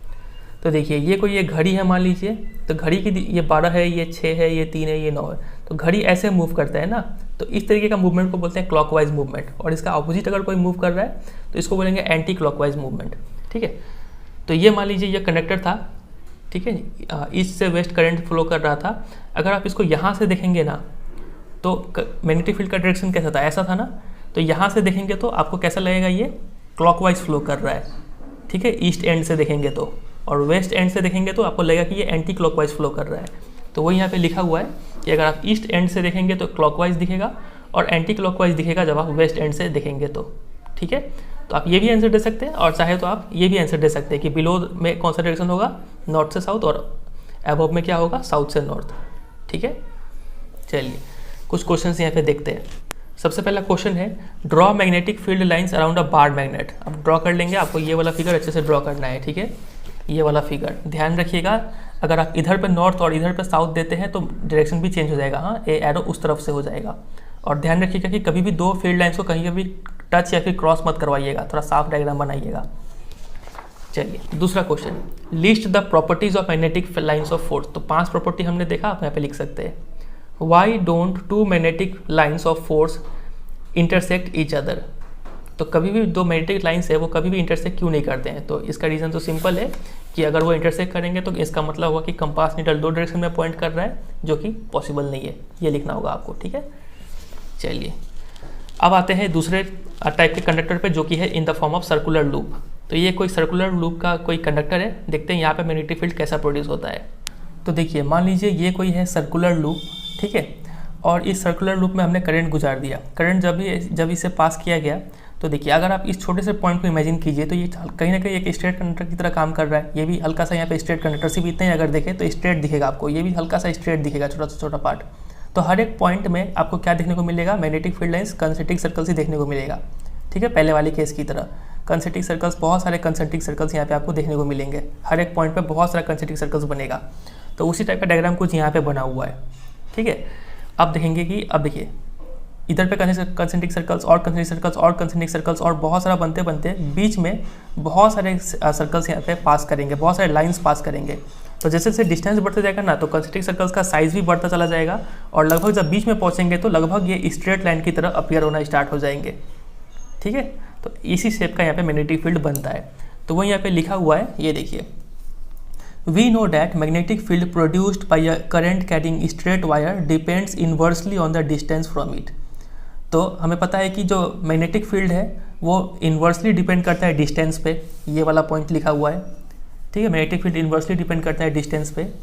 Similarly at every point of a current carrying circular loop, इसके हर एक पॉइंट पे the concentric circles representing the magnetic field around it would become larger and larger as we move away from the wire. तो जैसे जैसे आप wire से दूर मूव होते जाइएगा, ठीक है, पहले यहाँ पे तो चलिए आपको एक सर्कल देखने को मिल गया, फिर यहाँ पे भी और एक सर्कल बन गया, तो और एक सर्कल बन गया और एक सर्कल बन गया। जैसे जैसे आप इससे दूर होता जाइएगा, यहाँ पे आइएगा लगभग बीचों बीच में, तो ये थोड़ा स्ट्रेट लाइन की तरह दिखने को मिलेगा आपको। ये रहा कि by the time we reach at the centre of the circular loop. अब जब तक आप सेंटर पे पहुँचेंगे ना the arcs of this big circles would appear as straight lines. ये जो पहले आर्क की शेप में दिख रहे थे, अब यही आर्क स्ट्रेट लाइन की तरह दिखने लग जाएंगे सेंटर में आके। ठीक है, मतलब ले देके बोलने का मतलब है कि कुछ इस तरीके का शेप होगा एक सर्कुलर लूप में। तो एग्जाम में आपसे क्वेश्चन आ सकता है कि डायरेक्टली इसका डायग्राम बना के दिखाओ। ठीक है, तो आपको ये डायग्राम बनाना पड़ेगा, बहुत इंपॉर्टेंट है ये। और देखिए यहाँ पे क्या क्या बात है, डायरेक्शन पता करना है हमें, तो फिर से यहाँ पे हम राइट हैंड थंब रूल लगा देंगे। अगर हम इसको इस तरीके से पकड़ लेते हैं, मान लीजिए करंट इस डायरेक्शन में फ्लो कर रहा है, तो करंट मेरा थंब भी इसी डायरेक्शन में शो कर रहा है। ठीक है, तो मैग्नेटिक फील्ड का डायरेक्शन कैसा होगा देख रहे हैं आप, कुछ इस तरीके से होगा, मतलब यहाँ से अंदर जा रहा है फिर बाहर आ रहा है। तो वही कुछ यहाँ पे भी बनाया गया है, करंट यहाँ से फ्लो कर रहा है अंदर और ऐसे फ्लो कर रहा है करंट। तो मैग्नेटिक फील्ड का डायरेक्शन देखिए, अंदर जा रहा है फिर बाहर आ रहा है, फिर अंदर जा रहा है बाहर आ रहा है, कुछ ऐसा शेप का बना है। ठीक है, तो वो यहाँ पे लिखा हुआ है। और एक बात यहाँ पे जो गौर करने लायक है, अच्छा उससे पहले आप एक बात याद रखिएगा, ये जो हमने राइट हैंड थंब रूल पढ़ा था, इसका एक और नाम है मैक्सवेल कॉर्क स्क्रू रूल। ठीक है, ये इस नाम से भी जानते हैं, तो इसको थोड़ा ध्यान रखिएगा। चलिए इस पे आते हैं वापस। तो इसमें एक और पॉइंट लिखा हुआ है कि अगर हमें पता है जो मैग्नेटिक फील्ड है वो करंट के से डायरेक्टली डिपेंड करता है। यहाँ पे ये वर्ड याद रखिएगा, करंट पे डायरेक्टली डिपेंड करता है, करंट पे, और जो डिस्टेंस है उस पर क्या करता है, इन्वर्सली डिपेंड करता है। ठीक है, ये दो बात याद रखिएगा। तो अगर हम इस सर्कुलर कॉइल में मान लीजिए n टर्न्स है, तो फील्ड भी क्या हो जाएगा, n गुना टाइम ज़्यादा प्रोड्यूस होने लगेगा। मान लीजिए कोई एक यहाँ से वायर गुजरा और यहाँ से एक सर्कुलर फॉर्म का शेप लिया, फिर यहाँ से करंट निकल गया। तो यहाँ पे मान लीजिए 4 टेस्ला मैग्नेटिक फील्ड प्रोड्यूस हो रहा था। अब मान लीजिए किसी ने क्या किया, यहाँ से करंट भेजा और एक टर्न तो बनाया ही, और एक टर्न ले लिया, और एक टर्न ले लिया, और एक टर्न ले लिया, और एक टर्न ले लिया, और एक टर्न ले लिया, शायद 5 टर्न हो गया, फिर यहाँ पे निकाला। तो अब यहाँ पे मैग्नेटिक फील्ड कितना होगा, तो चूंकि ये 5 टर्न लिया है तो मैग्नेटिक फील्ड इंटू 5 हो जाएगा और 20 टेस्ला का मैग्नेटिक फील्ड यहाँ पे हो जाएगा। क्योंकि हर एक वायर मैग्नेटिक फील्ड प्रोड्यूस कर रहा है और सबका डायरेक्शन सेम है, तो हर एक बार जो मैग्नेटिक फील्ड है वो ऐड होता चला जाएगा। 5 बार टर्न किया तो 5 बार ऐड होकर 20 टेस्ला दे देगा। टेस्ला क्या है, ये यूनिट है मैग्नेटिक फील्ड का। ठीक है, चलिए तो यहाँ पे लिखा हुआ है, therefore if there is a circular turn having n turns, मान लीजिए किसी में n बार घुमा हुआ है वो, तो फील्ड भी n गुना प्रोड्यूस होगा एक के मुकाबले में। This is because the current in each circular turn has the same direction and the field due to each turn then just adds up. चूँकि डायरेक्शन सेम है तो हर बार फील्ड क्या होता है, एड अप हो जाता है। ठीक है, अब देखिए यहाँ पे एक्टिविटी के जरिए बताया गया है कि फिर से वही रेक्टेंगुलर कार्डबोर्ड लीजिए, लेकिन इस बार चूँकि ये सर्कुलर टाइप का है तो आपको यहाँ पे 2 छेद करना होगा, 2 होल कीजिए, फिर उसमें उस सर्कुलर कॉइल को इंसर्ट कर दीजिए, फिर आयरन फिलिंग्स को बिखेर दीजिए, फिर 2-3 बार टैप कीजिए, फिर आप पाएंगे, ऑब्जर्व करेंगे कुछ इस टाइप का पैटर्न, कंसेंट्रिक सर्कल्स का पैटर्न बनेगा और सेंटर में नियरली स्ट्रेट लाइन्स देखने को मिलेगा। तो वही सब यहाँ पे लिखा हुआ है फिर से। ठीक है, चलिए अब देखते हैं यहाँ पे क्वेश्चन कैसा कैसा बनेगा। देखिए क्वेश्चन आपसे ऐसे पूछेंगे कि how will the magnetic field produce by a point due to a current carrying circular coil change if we increase the current flowing through the coil. अगर आप करंट को बढ़ाएंगे तो मैग्नेटिक फील्ड क्या होगा, तो कॉमन सेंस से magnetic field भी बढ़ जाएगा। Number 2, reverse the direction of current through the coil, current का डायरेक्शन चेंज करेंगे तो मैग्नेटिक फील्ड का डायरेक्शन भी चेंज हो जाएगा। और number 3, increase the number of turns in the coil, अगर नंबर ऑफ टर्न्स बढ़ाएंगे तो मैग्नेटिक फील्ड भी उतना ही टर्न्स में, फिर उतना ही गुना, उतना ही टाइम्स बढ़ जाएगा। ठीक है, तो ये हो जाएगा इसका answer. A straight wire lying in a horizontal plane carries a current from north to south, तो एक स्ट्रेट वायर है वो करंट नॉर्थ से साउथ की तरफ कैरी कर रहा है। चलिए इसको थोड़ा डायग्राम बना के सॉल्व करते हैं। हमें डायरेक्शन पता है, ये होता है नॉर्थ, ये होता है साउथ, ये होता है ईस्ट, ये होता है वेस्ट। तो एक कंडक्टर है जो नॉर्थ से साउथ की तरफ करंट कैरी कर रहा है। तो पूछा गया है कि what will be the direction of the magnetic field at a point just underneath it, तो इसके ठीक नीचे जो मैग्नेटिक फील्ड है उसका डायरेक्शन क्या होगा। तो अब इसको आप पेन से इमेजिन कर लीजिए, मान लीजिए इस डायरेक्शन में करंट फ्लो कर रहा है और इसके नीचे मैग्नेटिक फील्ड क्या होगा, तो इसको हम लोग राइट हैंड थंब रूल से पता करेंगे। ये देखिए, ये हमने राइट हैंड थंब रूल निकाला, तो नीचे में डायरेक्शन क्या है इसका, इधर से इधर जा रहे हैं, मतलब इधर है वेस्ट और इधर है ईस्ट, तो वेस्ट टू ईस्ट होगा अंडरनीथ में, समझ रहे हैं। इधर से इधर हम उंगली दिखा रहे थे, तो ये हो जाएगा वेस्ट से ईस्ट अंडरनीथ, और ऊपर में ठीक उसका ऑपोजिट हो जाएगा, समझ रहे हैं, ईस्ट से वेस्ट हो जाएगा ऊपर में, अगर पूछा होता तो। फिर दूसरा क्वेश्चन है, name the law use to arrive at the answer in part A and state it. हमने कौन सा लॉ का यूज़ किया, राइट हैंड थंब रूल, और उसका स्टेटमेंट भी देना है। तो हम जो आपको बताए थे वो आप यहाँ पे लिख दीजिएगा। ठीक है, चलिए एक क्वेश्चन आपको इस तरीके से पूछेंगे कि मान लीजिए ये कोई कार्डबोर्ड है, इसमें 2 होल किया हुआ है और 2 कंडक्टर यहाँ से पास कराया गया है, स्ट्रेट कंडक्टर है और दोनों में ही करंट इस डायरेक्शन में है।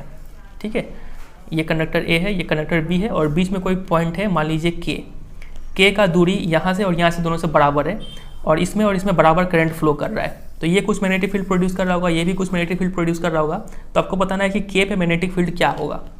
तो आप पाएंगे, देखिए इसका डायरेक्शन क्या होगा, ये इस डायरेक्शन में फ्लो कर रहा है तो मैग्नेटिक फील्ड का डायरेक्शन कुछ इस ऐसा होगा, कॉन्सेंट्रिक सर्कल्स और डायरेक्शन कुछ ऐसा दिख रहा है आपको, कुछ ऐसा होगा, मतलब इधर से होगा डायरेक्शन।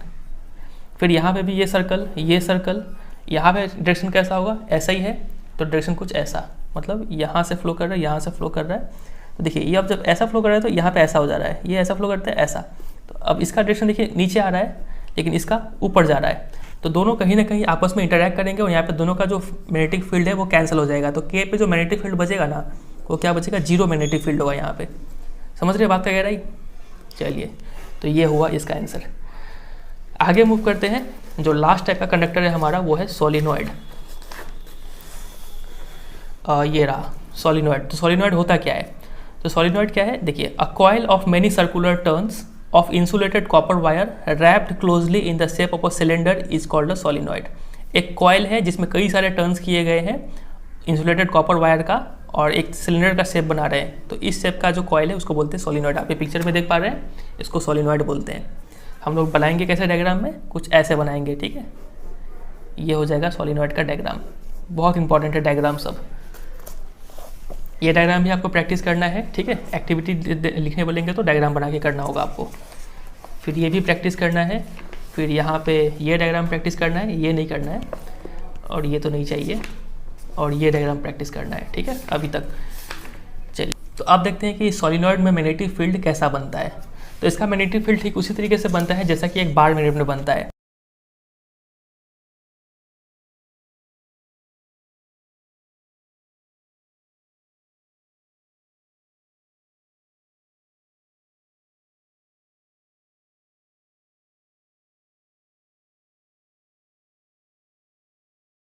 तो ऐसा शेप मिलता है बार मैग्नेट में। तो कुछ इसी तरीके का मैग्नेटिक फील्ड हमें एक सोलिनॉइड में भी देखने को मिलता है। आप ये देख पा रहे हैं यहाँ डायग्राम में, ये एक सोलिनॉइड है और इसका दोनों एंड को यहाँ पे एक की से कनेक्ट किया गया है, प्लस यहाँ पे कुछ बैटरी है और यहाँ से कनेक्ट किया गया है। करंट यहाँ से निकल रहा है, यहाँ से फ्लो कर करके यहाँ से आ जा रहा है। फिर तो यहाँ पे मैग्नेटिक फील्ड आप देख पा रहे हैं, ठीक है, एक बार मैग्नेट की तरह है।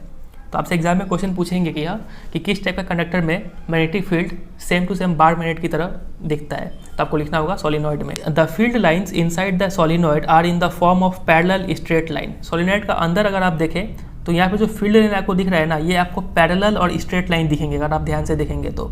फिर तो ये क्या इंडिकेट करता है, ये इंडिकेट करता है कि जो अंदर में मैग्नेटिक फील्ड है वो क्या है, सेम है हर एक पॉइंट पे। यहाँ पे मैग्नेटिक फील्ड का स्ट्रेंथ, यहाँ पे मैग्नेटिक फील्ड का स्ट्रेंथ, यहाँ पे अंदर में किसी भी पॉइंट में मैग्नेटिक फील्ड का स्ट्रेंथ अगर आप नापना चाहें तो वो सेम होगा। तो इस टाइप के मैग्नेटिक फील्ड को हम लोग बोलते हैं यूनिफॉर्म मैग्नेटिक फील्ड। बहुत इंपॉर्टेंट है, एग्जाम में आपसे क्वेश्चन पूछेंगे कि अगर किसी मैग्नेटिक फील्ड में पैरेलल स्ट्रेट लाइन्स है तो वहाँ पर किस टाइप का मैग्नेटिक फील्ड है, तो आपको लिखना होगा यूनिफॉर्म मैग्नेटिक फील्ड। या फिर आपसे बोल सकते हैं कि draw a diagram of uniform magnetic field. इसका डायग्राम कैसे बनाएंगे, तो आपको पैरेलल स्ट्रेट लाइन्स बना देना है, ठीक है, कुछ इस तरीके से बना देना है। यही हो गया diagram of uniform magnetic field.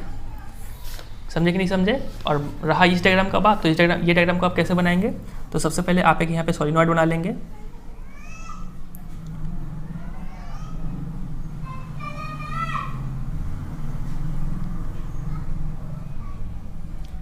Solenoid बनाने के बाद यहाँ से इसको लंबा खींचेंगे, यहाँ से भी लंबा खींचेंगे, यहाँ पे कुछ सेल्स बना दीजिए और यहाँ पे की दे दीजिए। ये बड़ा वाला में प्लस, छोटा वाला में माइनस, यहाँ पे के, इतना समझे। अब यहाँ से कुछ 10-11 लाइन बना लीजिए अंदर में स्केल से, हाँ एकदम सीधा सीधा, 1 2 3 4 5 6 7 8, कुछ 11 लाइन बना लीजिएगा, ठीक है। फिर यहाँ पे कुछ सर्कल्स बना दीजिए नीचे में, ऊपर की तरफ कुछ सर्कल्स, फिर नीचे में भी 2-3 सर्कल्स बना दीजिए।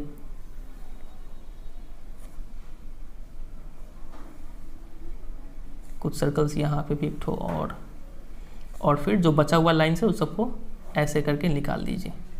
ध्यान रहे कि कोई भी दो लाइन को इंटरसेक्ट नहीं करवाना है, ठीक है। कुछ और अच्छे तरीके से बनाएंगे तो ऐसा बन जाएगा। और फिर एरो दे दीजिएगा कि अगर मान लीजिए ये अगर नॉर्थ पोल की तरह काम कर रहा है या फिर ये अगर नॉर्थ पोल की तरह काम कर रहा है तो फील्ड लाइंस यहाँ से निकलेगा और यहाँ से एंटर करेगा, ठीक है। एरो आप दे सकते हैं, यहाँ से निकल रहा है, ऐसा कुछ डायग्राम बन जाएगा इसका, ठीक है। बहुत इंपॉर्टेंट है ये डायग्राम। आप देखते हैं आगे क्या लिखा हुआ है। A strong magnetic field produced inside a solenoid can be used to magnetise a piece of magnetic material like soft iron when placed inside the coil. अब देखिए ये तो एक कॉइल शेप का था, अंदर में अभी भी स्पेस है ना, स्प्रिंग जैसा ही है। तो उस स्पेस में क्या कर सकते हैं, कोई मैग्नेटिक मटेरियल जैसे कि सॉफ्ट आयरन हम इसके अंदर डाल सकते हैं।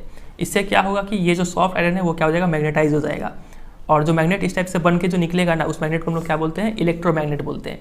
वेरी इंपॉर्टेंट, इतना समझे आप। तो ये डायग्राम में भी आप देख पा रहे हैं, ये था कॉइल, उसके अंदर एक सॉफ्ट आयरन डाल दिया गया और ये क्या हो जाएगा, मैग्नेटाइज हो जाएगा, ठीक है। अब देखिए यहाँ पे क्वेश्चन बनता है कि what is the difference between a bar magnet and a current carrying solenoid.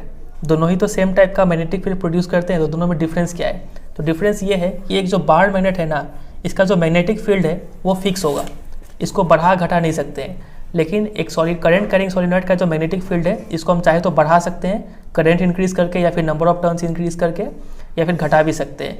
ये हो गया पहला डिफरेंस। और दूसरा, हम चाहे तो इसका हम पोल्स चेंज नहीं कर सकते बार मैग्नेट का, north pole south pole fix है। लेकिन एक सोलिनॉइड का हम लोग पोल्स चेंज कर सकते हैं अगर हम करंट का डायरेक्शन चेंज कर देंगे तो, ठीक है। तो ये दो डिफरेंस हो जाएगा between a bar magnet and a current carrying solenoid. तो ये हमने समझ लिया सोलिनॉइड में कैसा मैग्नेटिक फील्ड बनता है। चलिए देखते हैं क्या क्या टाइप का क्वेश्चन यहाँ पे बन सकता है। तो ये देखिए क्वेश्चन आपसे ऐसे पूछेंगे, observe the figure given below and answer the following questions. Number A, write the special name given to the coil A B which has many circular turns of insulated copper wire. तो इस figure का नाम क्या है, हमें पता है solenoid इसको बोलते हैं, ठीक है। तो आंसर हो जाएगा solenoid.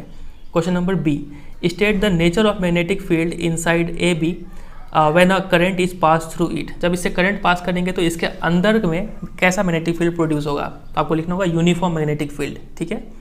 Question number C, redraw the diagram and sketch the pattern of magnetic field lines through and around A B. इस डायग्राम को रीड्रॉ करके मैग्नेटिक फील्ड लाइंस बनाना है, तो आपको ये डायग्राम बना के देना होगा, ठीक है। फिर देखिए अगला क्वेश्चन है क्वेश्चन नंबर डी, लिखा हुआ है list two factors on which the strength of magnetic field produced by A B depends. यहाँ पे जो मैग्नेटिक फील्ड बना है ना, उसका स्ट्रेंथ किस चीज़ पर डिपेंड करता है। तो पहला पॉइंट तो हो जाएगा करंट पर डिपेंड करेगा, जितना ज़्यादा करंट पास कीजिए उतना ज़्यादा इसका स्ट्रेंथ बढ़ जाएगा। और दूसरा पॉइंट हो जाएगा नंबर ऑफ टर्न्स, इसमें जितना नंबर ऑफ टर्न्स ये जितना गोल गोल घुमाएंगे उतना मजबूत यहाँ पे मैग्नेटिक फील्ड प्रोड्यूस होगा। तो दो फैक्टर क्या हो गए, number one strength of current या फिर अमाउंट ऑफ करंट या फिर मैग्नीट्यूड ऑफ करंट, और number two number of turns in the solenoid. अगला क्वेश्चन बनेगा कि what is the effect of placing an iron core in the coil A B. अगर A B के अंदर iron coil insert कर देंगे तो क्या इफेक्ट होगा, तो वो आयरन कॉइल क्या हो जाएगा, इलेक्ट्रोमैग्नेट बन जाएगा, ठीक है। तो इस टाइप से यहाँ पे क्वेश्चन बनता है। चलिए कुछ यहाँ पे क्वेश्चन देखते हैं। पहला क्वेश्चन है, consider a circular loop of wire lying in a plane of the table. ये मान लीजिए टेबल है और इस टेबल पे एक सर्कुलर लूप मतलब होता है फंदा, ठीक है, तार का फंदा यहाँ पे पड़ा हुआ है। फिर क्या लिखा हुआ है, let the current pass through the loop clockwise, और क्लॉकवाइज घड़ी की दिशा में इसमें करंट फ्लो कर रहा है, मतलब ऐसे फ्लो कर रहा है करंट, बहुत अच्छा बात है। उसके बाद apply the right hand thumb rule, ये भी बता दिया गया, to find out the direction of magnetic field inside and outside the loop. इस लूप के अंदर और इस लूप के बाहर मैग्नेटिक फील्ड का डायरेक्शन क्या होगा। तो अप्लाई करते हैं। ये देखिए, ये मान लीजिए इतना सा स्ट्रेट कंडक्टर है, मान लीजिए ये है स्ट्रेट कंडक्टर, इसको पकड़ेंगे, करंट का डायरेक्शन में ये शो कर रहा है, ठीक है। तो यहाँ पे आउटसाइड में क्या इसका डायरेक्शन निकल रहा है, आउट ऑफ द पेज निकल रहा है, और इनसाइड में, ठीक है, इनसाइड में आप समझ पा रहे हैं, यहाँ पे अंदर जा रहा है, यहाँ से निकल रहा है, यहाँ पे अंदर जा रहा है। तो इनसाइड में डायरेक्शन हो जाएगा पियर्स इनसाइड द टेबल, और आउटसाइड में डायरेक्शन हो जाएगा कि appear to emerge out of the table, ठीक है। तो ये दो बात आपको लिखना होगा यहाँ पे। Question number 2, the magnetic field in a given region is uniform. किसी भी रीजन में मैग्नेटिक फील्ड यूनिफॉर्म है तो उसका डायग्राम बना के दिखाओ। तो डायग्राम आप ऐसे बना देंगे, ये पैरेलल लाइंस। चलिए आगे मूव करते हैं, बहुत इंपॉर्टेंट है ये यूनिफॉर्म वाला बात। चलिए अगला क्वेश्चन है, choose the correct option. The magnetic field inside a long straight solenoid carrying current. तो सोलिनॉइड के इनसाइड में मैग्नेटिक फील्ड कैसा होता है, तो यूनिफॉर्म होता है। तो यूनिफॉर्म कहाँ है, कहीं नहीं लिखा हुआ है। यूनिफॉर्म का दूसरा मतलब क्या होता है, सेम एट ऑल पॉइंट्स, ठीक है, हर पॉइंट पे सेम है, तो option number D right answer होगा। यहाँ पे भी लिखा हुआ था कि मैग्नेटिक फील्ड यूनिफॉर्म है, मतलब वहाँ पे मैग्नेटिक फील्ड क्या है, सेम है at all points inside the solenoid, ठीक है। तो ये हमने खत्म कर लिया मैग्नेटिक फील्ड। अगला यहाँ पे अब इंपॉर्टेंट टॉपिक बन के आता है, वो है ये force on a current carrying conductor in a magnetic field. अब देखिए ये जो करंट कैरिंग कंडक्टर है ये तो खुद ही एक मैग्नेट है, मैग्नेट की तरह काम करता है। और मैग्नेटिक फील्ड, पहले से ही आप कोई मैग्नेट ले लीजिए, ये भी एक मैग्नेट है। तो जब दो मैग्नेट को साथ रखेंगे तो उस पर कुछ फोर्स पड़ेगा, ठीक है ना। तो वो फोर्स कितना पड़ेगा, कैसा पड़ेगा, वो अब हमें इस टॉपिक में पढ़ना है। चलिए इस एक्टिविटी से शुरुआत करते हैं। इस एक्टिविटी में बोला गया है कि take a small aluminium rod A B. ये जो आप रॉड देख रहे हैं ए बी, ये एक एल्यूमिनियम रॉड है। यूजिंग टू कनेक्टिंग वायर्स, इसको हैंग कर दीजिए हॉरिजेंटली, ठीक है, ऐसे हॉरिजेंटली टांग दीजिए। फिर उसके बाद क्या कीजिए, place a strong horseshoe magnet. आप इस मैग्नेट को देख पा रहे हैं, इसको हॉर्सशू मैग्नेट बोलते हैं। इस तरीके से रखिए इस हॉर्सशू मैग्नेट, मान लीजिए ये मेरा उंगली हॉर्सशू मैग्नेट है और ये है एल्यूमिनियम रॉड। तो इस हॉर्सशू मैग्नेट को इस तरीके से रखिए कि इसका नॉर्थ पोल नीचे हो, साउथ पोल ऊपर हो, और इस नॉर्थ और साउथ के बीच में ये एल्यूमिनियम रॉड ऐसे करके पड़ा रहे। समझ रहे बात वगैरह ही। अब यहाँ पे नॉर्थ है, यहाँ पे साउथ है, मतलब मैग्नेटिक फील्ड का डायरेक्शन क्या होगा, ऐसे होगा ना डायरेक्शन, नॉर्थ से साउथ, नॉर्थ से साउथ, नॉर्थ से south.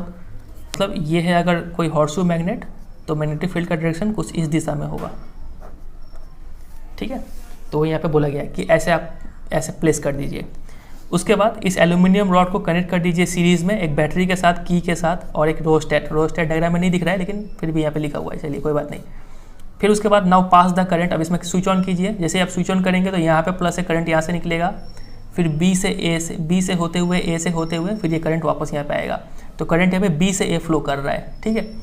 What do you observe, तो आप क्या ऑब्जर्व करेंगे, तो आप ऑब्जर्व करेंगे कि जो रॉड है वो लेफ्ट की तरफ डिस्प्लेस हो गया। अब हमें तो पता है जैसे करंट ऑन किया हमने तो ये मैग्नेट बन गया, ये भी मैग्नेट, तो दो फोर्स तो लगना ही है वहाँ पे। तो मान लीजिए ये जो नीब है इसका, ये करंट का डायरेक्शन शो कर रहा है। ये है मेरा हॉर्सशू मैग्नेट, ठीक है, ये हॉर्सशू मैग्नेट है, ये है एल्यूमिनियम रॉड। तो जैसे ही स्विच ऑन किया हमने तो ये जो एल्यूमिनियम रॉड है ये लेफ्ट की तरफ मतलब इधर मूव कर जाएगा, ठीक है, ऐसे फोर्स लगने का वजह से।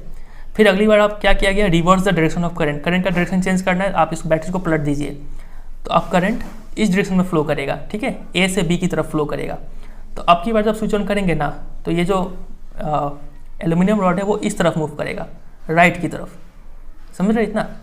तो चलिए, तो ये हुआ एक्टिविटी, आपने देख लिया कैसे कैसे फोर्स लगता है। तो देखिए इस एक्टिविटी से क्या साबित होता है, इस एक्टिविटी से ये साबित होता है, कंक्लूजन ये निकलता है कि अ force is exerted on a current carrying aluminium rod. इस एल्यूमिनियम रॉड पे फोर्स एक्सर्ट हुआ when it is placed in a magnetic field, जब इसको एक मैग्नेटिक फील्ड पे रखा गया तो। लेकिन बशर्ते इस एल्यूमिनियम रॉड में क्या होना चाहिए, करंट कैरिंग होना चाहिए, ठीक है। तो इसके ऊपर भी ये डायरेक्ट आपसे क्वेश्चन आएगा कि इस एक्टिविटी को एक्सप्लेन करो या फिर डिस्क्राइब करो। तो आपको ये डायग्राम अच्छे से प्रैक्टिस करना है, और प्लस ये लिखने का तरीका वही होगा। फिर से एम लिखेंगे सबसे पहले। एम क्या होगा, एम होगा कि to show that a force is exerted on a current carrying conductor in a magnetic field, ठीक है। एम हो गया ये। एपरेटस नीडेड, एपरेटस में आप लिखेंगे aluminium rod, horseshoe magnet, connecting wires, की, बैटरी, स्टैंड, ठीक है, ये सब चीज़ चाहिए एपरेटस में। तो देखिए प्रोसीजर में सबसे पहला पॉइंट हम क्या लिखेंगे, सबसे पहले तो हम लोग लिखेंगे कि hang the aluminium rod horizontally, ठीक है, पहला पॉइंट। दूसरा पॉइंट में लिखेंगे कि place a horseshoe magnet in such a way that the rod lies between the two poles with magnetic field directed upward, ठीक है, मैग्नेटिक फील्ड अपवर्ड की तरफ होना चाहिए, नॉर्थ से साउथ। ये हो जाएगा दूसरा पॉइंट में। फिर तीसरा पॉइंट में हमें क्या लिखना है, तीसरा पॉइंट में हम लिखेंगे कि इस एल्यूमिनियम रॉड को सीरीज़ में कनेक्ट कर दीजिए की और बैटरी के साथ, ठीक है, सीरीज़ में। फिर उसके बाद ये हो गया तीसरा में। और चौथा में लिखेंगे स्विच ऑन द की या फिर प्लग इन द की। चौथा में हमने स्विच ऑन किया। फिर पांचवा स्टेप में हमने क्या करेंगे कि इस करंट को रिवर्स कर देंगे, रिवर्स द करंट, ठीक है। इतना चीज़ हमने किया प्रोसीजर में। अब हमें लिखना क्या है, अब हमें लिखना है ऑब्जर्वेशन। ऑब्जर्वेशन में देखिए तो चौथा में अलग ऑब्जर्वेशन था, पांचवा में अलग ऑब्जर्वेशन था। तो ऑब्जर्वेशन में लिखेंगे नंबर 4 में ऑब्जर्वेशन होगा कि the aluminium rod is deflected towards the left. और पांचवा में ऑब्जर्वेशन होगा, पांचवा पॉइंट का ऑब्जर्वेशन कि aluminium rod is deflected towards the right, ठीक है। तो ये हो जाएगा यहाँ पे ऑब्जर्वेशन। और लास्ट में लिखना होगा कंक्लूजन। तो कंक्लूजन हम यही लिख सकते हैं यहाँ पे कि अ force is exerted on a current carrying aluminium rod when it is placed in the magnetic field. इतना लिखना होगा आपको। अब देखिए ये तो पूरा बात हो गया एक्टिविटी का। अब कुछ एक्स्ट्रा इन्फॉर्मेशन, अगर हम इस हॉर्सशू मैग्नेट को नीचे नॉर्थ था ऊपर साउथ था, अगर हम इसको पलट दें ऊपर नॉर्थ कर दें नीचे साउथ कर दें ना, तब भी इसका जो फोर्स का डायरेक्शन है वो चेंज हो जाएगा। मान लीजिए नंबर 4 में हमने क्या किया था, करंट बी से ए में आ रहा है और जब मैग्नेटिक फील्ड नॉर्थ से साउथ हो रहा था तो ये जो एल्यूमिनियम रॉड है वो इस तरफ डिफ्लेक्ट किया था ना। अब मान लीजिए करंट अभी वैसे ही आ रहा है, बी से ए की तरफ ही आ रहा है, लेकिन अब हमने इसको पलट दिया, ये नॉर्थ को ऊपर कर दिया साउथ को नीचे कर दिया, तो अब की बार ये जो एल्यूमिनियम रॉड है वो इस तरफ डिस्प्लेस होगा। ठीक है, तो इस बात को ध्यान रखिएगा। तो हमने अभी तक 2 चीज़ पाया, अगर हम करंट का डायरेक्शन चेंज करते हैं तो फोर्स का डायरेक्शन चेंज हो जाता है। ठीक है, जब करंट हम लोग इधर से भेज रहे थे तो मैग्नेटिक ये फोर्स इधर लग रहा था, ये इधर डिफ्लेक्ट हो रहा था। जब करंट हम लोग उल्टा भेजने लगे तो ये इधर डिफ्लेक्ट होने लगा। और अगर हम मैग्नेटिक फील्ड का डायरेक्शन भी चेंज करते हैं ना तो फोर्स का डायरेक्शन भी तब भी चेंज होता है। तो एग्जाम में ये क्वेश्चन आता है कि ये जो फोर्स का डायरेक्शन है वो किस चीज़ पे डिपेंड करता है, तो आपको लिखना होगा 2 चीज़ पे डिपेंड करता है ये, नंबर 1 डायरेक्शन ऑफ करंट और number 2 direction of magnetic field. तो वो यहाँ पे लिखा हुआ है,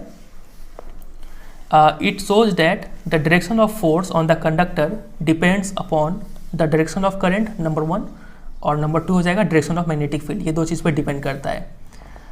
और एक्सपेरिमेंट करके ये भी पाया गया है कि ये जो फोर्स है ना, सबसे मजबूत फोर्स तभी लगेगा जब मैग्नेटिक फील्ड और ये करंट कैरिंग कंडक्टर का डायरेक्शन एक दूसरे में परपेंडिकुलर हो। तो मान लीजिए ये है अपना हॉर्सशू मैग्नेट और ये है अपना एल्यूमिनियम रॉड, तो ये तो सीधा है और ये एल्यूमिनियम रॉड ऐसे गुजरा, तो अब देखिए परपेंडिकुलर है ना, ईस्ट ध्यान दीजिएगा यहाँ पे मैग्नेटिक फील्ड का डायरेक्शन कुछ ऐसा है। ठीक है, इस डायरेक्शन में मैग्नेटिक फील्ड है और यहाँ पे हम ऐसे करके एल्यूमिनियम रॉड रख रहे हैं, तो मैग्नेटिक फील्ड और एल्यूमिनियम रॉड परपेंडिकुलर है ना, यहाँ पे 90 डिग्री का एंगल बन रहा है। लेकिन अगर हम इस एल्यूमिनियम रॉड को ऐसे परपेंडिकुलर ना रख के ऐसे टेढ़ा रख दें, तब इसमें थोड़ा फोर्स कम लगेगा। पहले इतना डिफ्लेक्ट हो रहा था, मान लीजिए सिर्फ इतना ही डिफ्लेक्ट होगा, पहले इतना डिफ्लेक्ट हो रहा था, अब मान लीजिए सिर्फ इतना ही डिफ्लेक्ट होगा। ठीक है, तो मैक्सिमम फोर्स तभी लगता है जब ये मैग्नेटिक फील्ड लाइंस और कंडक्टर परपेंडिकुलर हो तब। ठीक है, तो वही यहाँ पे लिखा हुआ है कि देखिए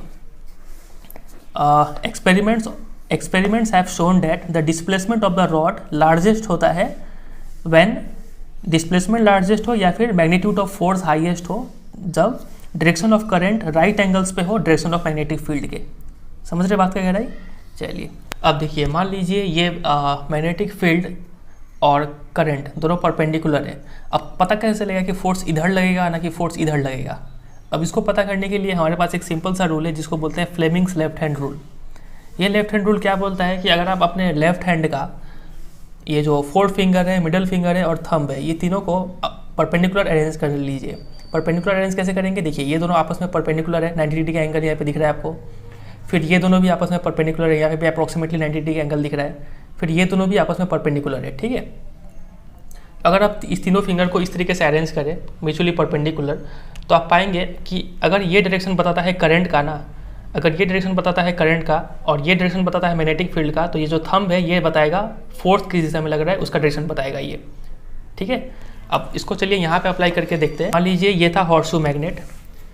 ठीक है, ऐसा इस शेप में है आपका हॉर्सशू मैग्नेट, तो नीचे से ऊपर की तरफ मैग्नेटिक फील्ड का डायरेक्शन है, मतलब ये मेरा खड़ा उंगली जो दिखा रहा है ये मैग्नेटिक फील्ड का डायरेक्शन दिखा रहा है। फिर करंट उधर से हॉरिजेंटली आ रहा था यहाँ से, समझे? करंट का डायरेक्शन ये है, तो उसको दिखाने के लिए हमने ये लाइन यूज़ कर लिया। तो खड़ा हो गया मैग्नेटिक फील्ड, ये लाइन हो गया मैग्नेटिक फील्ड का डायरेक्शन, सॉरी करंट का डायरेक्शन। तो फोर्स का डायरेक्शन किधर शो कर रहा है? देखिए इधर शो कर रहा है, तो इसीलिए यहाँ पे बोला गया था ये जो इधर डिफ्लेक्ट हुआ। समझ रहे? जब ऐसा था यहाँ पे हमने फ्लेमिंग्स लेफ्ट हैंड रूल लगाया तो ये इधर डिफ्लेक्ट हुआ। ये फोर्स का डायरेक्शन समझ रहे कैसे पता चल रहा है? ये हुआ मैग्नेटिक फील्ड का direction from south to north. ठीक है, नॉर्थ टू साउथ ऊपर की तरफ, और ये हो गया करंट का डायरेक्शन हॉरिजेंटली, तो फोर्स इधर लग रहा था। समझ रहे? तो वही चीज़ यहाँ पे दिखाया गया है। तो ये पूरा इसको स्टेटमेंट हो गया, ये आप लिख सकते हैं। अब ये जो फोर्स है ना, जो एक करंट कैरिंग कंडक्टर एक्सपीरियंस करता है due to a magnetic field, ये फोर्स का यूज़ कई सारे डिवाइसेस में किया जाता है, जैसे कि इलेक्ट्रिक मोटर हो गया, इलेक्ट्रिक जनरेटर हो गया, loud speaker, microphones, measuring instruments, ये सब में इस प्रिंसिपल का यूज़ किया जाता है। ठीक है, तो ये बात ध्यान रखिएगा। आगे बढ़ने से पहले यहाँ पे 2-3 बात आपको और पता होना चाहिए कि मान लीजिए अगर करंट इस डायरेक्शन में फ्लो कर रहा है, ठीक है, करंट अगर इस डायरेक्शन में फ्लो कर रहा है तो हम लोग बोलते हैं इलेक्ट्रॉन इस डायरेक्शन में फ्लो कर रहा है। तो ये याद रखिएगा, इलेक्ट्रॉन का मूवमेंट और करंट का मूवमेंट ऑपोजिट होता है। इलेक्ट्रॉन अगर इधर मूव करता है तो करंट उधर मूव करेगा, ये पहला बात। दूसरा, अगर प्रोटॉन कभी इधर मूव कर रहा है तो हम लोग बोलते हैं कि करंट भी क्या कर रहा है, उधर मूव कर रहा है। ये दूसरा बात आप याद रखिएगा। प्रोटॉन बोला जाए या फिर अल्फा पार्टिकल बोला जाए, ठीक है, ये अल्फा ऐसे डिनोट करते हैं, अल्फा पार्टिकल बोला जाए, ये सब क्या होता है, पॉजिटिवली चार्ज होते हैं।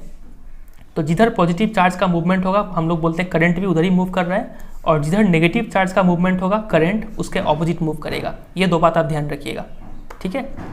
प्रोटॉन का चार्ज पॉजिटिव होता है, इलेक्ट्रॉन का चार्ज नेगेटिव होता है, और न्यूट्रॉन का चार्ज न्यूट्रल होता है, इसमें कोई चार्ज नहीं होता है। चलिए अब कुछ क्वेश्चंस को सॉल्व करते हैं।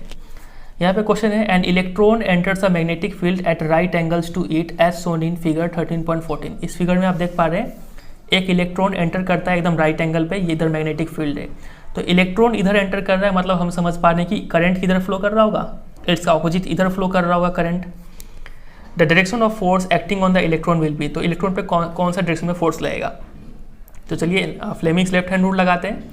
अब देखिए फ्लेमिंग्स लेफ्ट हैंड लगा के इधर मैग्नेटिक फील्ड है, तो मैग्नेटिक फील्ड कौन सा उंगली शो करता है, ये जो फर्स्ट फिंगर है ये शो करता है, इसको फोर्थ फिंगर या फिर फर्स्ट फिंगर भी बोल सकते हैं, ठीक है। तो ऐसे करके हमने अरेंज कर लिया। अब इलेक्ट्रॉन इधर है मतलब करंट उधर है, हम तो करंट इधर दिखा रहे हैं, तो ये गलत है, करंट मेरे को उधर शो करना होगा, समझ रहे। ये मैग्नेटिक फील्ड, ये हो गया करंट, तो फोर्स किधर शो कर रहा है, नीचे की तरफ। तो फोर्स कहाँ लगेगा, राइट लेफ्ट में नहीं, आउट ऑफ द पेज नहीं, इनटू द पेज, ठीक है। फोर्स नीचे की तरफ लग रहा है, इनटू द पेज, इसका आंसर हो जाएगा ऑप्शन नंबर डी, समझे। तो ऐसे हम सॉल्व करेंगे। यहाँ पे एक क्वेश्चन देखिए, which of the following property of a proton can change, proton है, ठीक है, can change while it moves freely in a magnetic field. एक प्रोटोन मैग्नेटिक फील्ड में मूव कर रहा है, तो उसका कौन सा प्रॉपर्टी चेंज होगा। तो ये मान लीजिए कोई मैग्नेटिक फील्ड है, यहाँ पे प्रोटोन मूव कर रहा है, तो जैसे भी मूव करे इस पर फोर्स लगेगा और ये हिल के टेढ़ा हो जाएगा, इसका डायरेक्शन चेंज हो जाएगा। तो देखिए मास एक स्केलर क्वांटिटी है, इसमें सिर्फ मैग्नीट्यूड होता है, डायरेक्शन नहीं होता है, तो ये चेंज नहीं होगा। स्पीड भी स्केलर क्वांटिटी है, ये चेंज नहीं होगा। वेलोसिटी एक वेक्टर क्वांटिटी है, डायरेक्शन पर डिपेंड करता है, तो वेलोसिटी चेंज हो जाएगा। और मोमेंटम आप पढ़े होंगे, P = mv होता है, क्लास 9 में आपने पढ़ा होगा। तो चूंकि इसमें भी वेलोसिटी आता है तो ये भी चेंज हो जाएगा। तो ऑप्शन नंबर सी और डी दोनों ही इसका राइट आंसर है, ठीक है। यहाँ पे लिखा है कि देयर में be more than one correct answer. फिर आगे देखिए कुछ क्वेश्चन है यहाँ पे, ये रहा। इन एक्टिविटी 13.7 मतलब इस वाले एक्टिविटी में how do we think the displacement of the rod A B will be affected if current in rod A B is increased. अगर आप यहाँ पे करंट ज़्यादा भेजेंगे तो इसका डिस्प्लेसमेंट पे क्या इफेक्ट पड़ेगा, तो इसका डिस्प्लेसमेंट क्या हो जाएगा, इंक्रीज हो जाएगा, ठीक है, करंट बढ़ाने से। फिर दूसरा, a stronger horseshoe magnet is used, मजबूत मैग्नेट यूज़ करने के अगर मैग्नेटिक फील्ड बढ़ा देंगे तो भी क्या होगा, डिफ्लेक्शन इंक्रीज हो जाएगा। और number 3, a length of the rod A B is increased, इसका लंबाई बढ़ा देंगे तो भी क्या होगा, मैग्नेटिक इसका जो डिफ्लेक्शन है वो इंक्रीज हो जाएगा, ठीक है। चलिए अगला क्वेश्चन है, अ पॉजिटिवली चार्ज पार्टिकल है, मान लीजिए alpha particle, projected towards waste is directed towards north bye a magnetic field. क्या क्या लिखा हुआ है एक बार लिख के देखते हैं।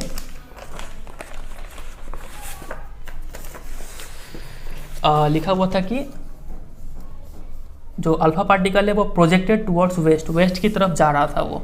तो ये है मेरा direction, north south east west की तरफ वो जा रहा था अल्फा पार्टिकल।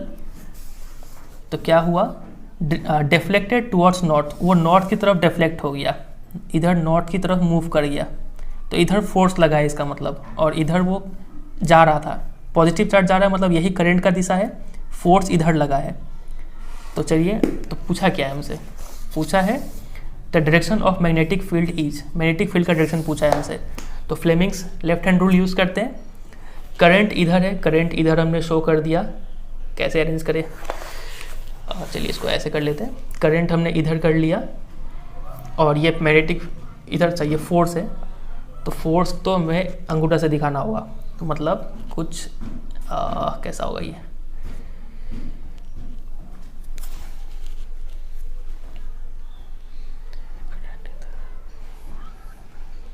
तो ये कुछ ऐसे करके सेटअप करना पड़ेगा, ठीक है, तभी जाके ये सेट हो पा रहा है। इधर है करंट मेरा और इधर लग रहा है फोर्स, तो मैग्नेटिक फील्ड किधर लग रहा है आप देख पा रहे हैं, ऊपर की तरफ लग रहा है।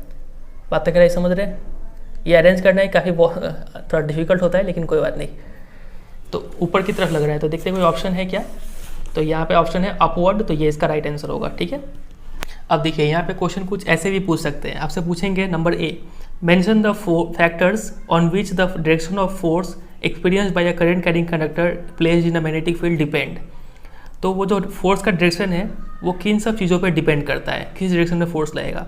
तो वो 2 चीज़ पर डिपेंड करता है, ये फोर्स किस डायरेक्शन पर लगेगा, पहला तो डायरेक्शन ऑफ करंट और number 2 direction of magnetic field. ठीक है, फिर दूसरा क्वेश्चन आपसे पूछा जाएगा, under what condition is the force experience by a current carrying conductor placed in a magnetic field maximum. ये फोर्स मैक्सिमम कब होगा, जब मैग्नेटिक फील्ड लाइंस और करंट जो है वो परपेंडिकुलर हो तब। ठीक है, question number C, a proton beam is moving along a direction of magnetic field. ठीक है, मान लीजिए एक प्रोटॉन बीम है, अब वो मैग्नेटिक फील्ड के डायरेक्शन में ही मूव कर रहा है, तब उस पर क्या फोर्स लगेगा। अब कुछ ये बहुत अच्छा क्वेश्चन है। मान लीजिए ये आपका है हॉर्सशू मैग्नेट, ये है नॉर्थ पोल, ये है साउथ पोल, मतलब यहाँ से यहाँ पे मैग्नेटिक फील्ड है।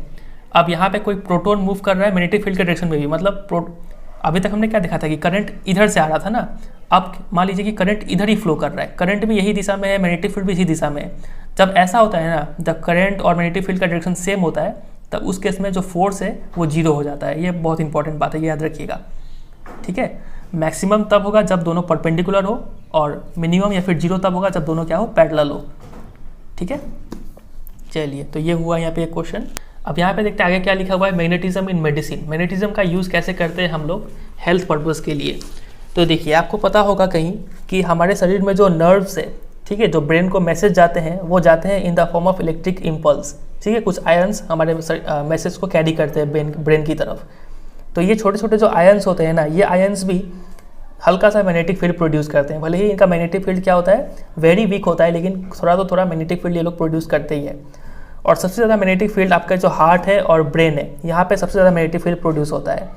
और यही टेक्निक को यूज़ करके जो है MRI, ठीक है, मैग्नेटिक रिजोनेंस इमेजिंग, ये टेक्निक को फॉलो किया जाता है, और इससे हमारे बॉडी के डिफरेंट जो पार्ट्स है उसके इमेज को ऑब्टेन किया जाता है।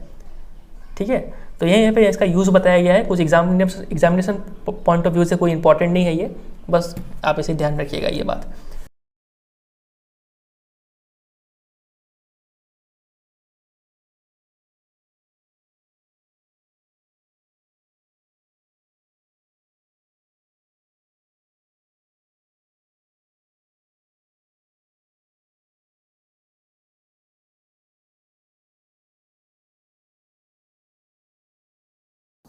और इस चैप्टर से जितना भी इंपॉर्टेंट क्वेश्चन आंसर्स है वो सब अगर आपको एक जगह पे चाहिए तो आपको मेरे वेबसाइट पे जाना पड़ेगा, www.cbscguidanceweb.com। इस वेबसाइट में क्लास 10 वाले सेक्शन पे जाएंगे तो आपको चैप्टर के नेम पे क्लिक करके इस चैप्टर का जितना भी इंपॉर्टेंट क्वेश्चन है वो सब एक जगह पे मिल जाएगा, तो आप चेक कर लीजिएगा एक बार। ठीक है,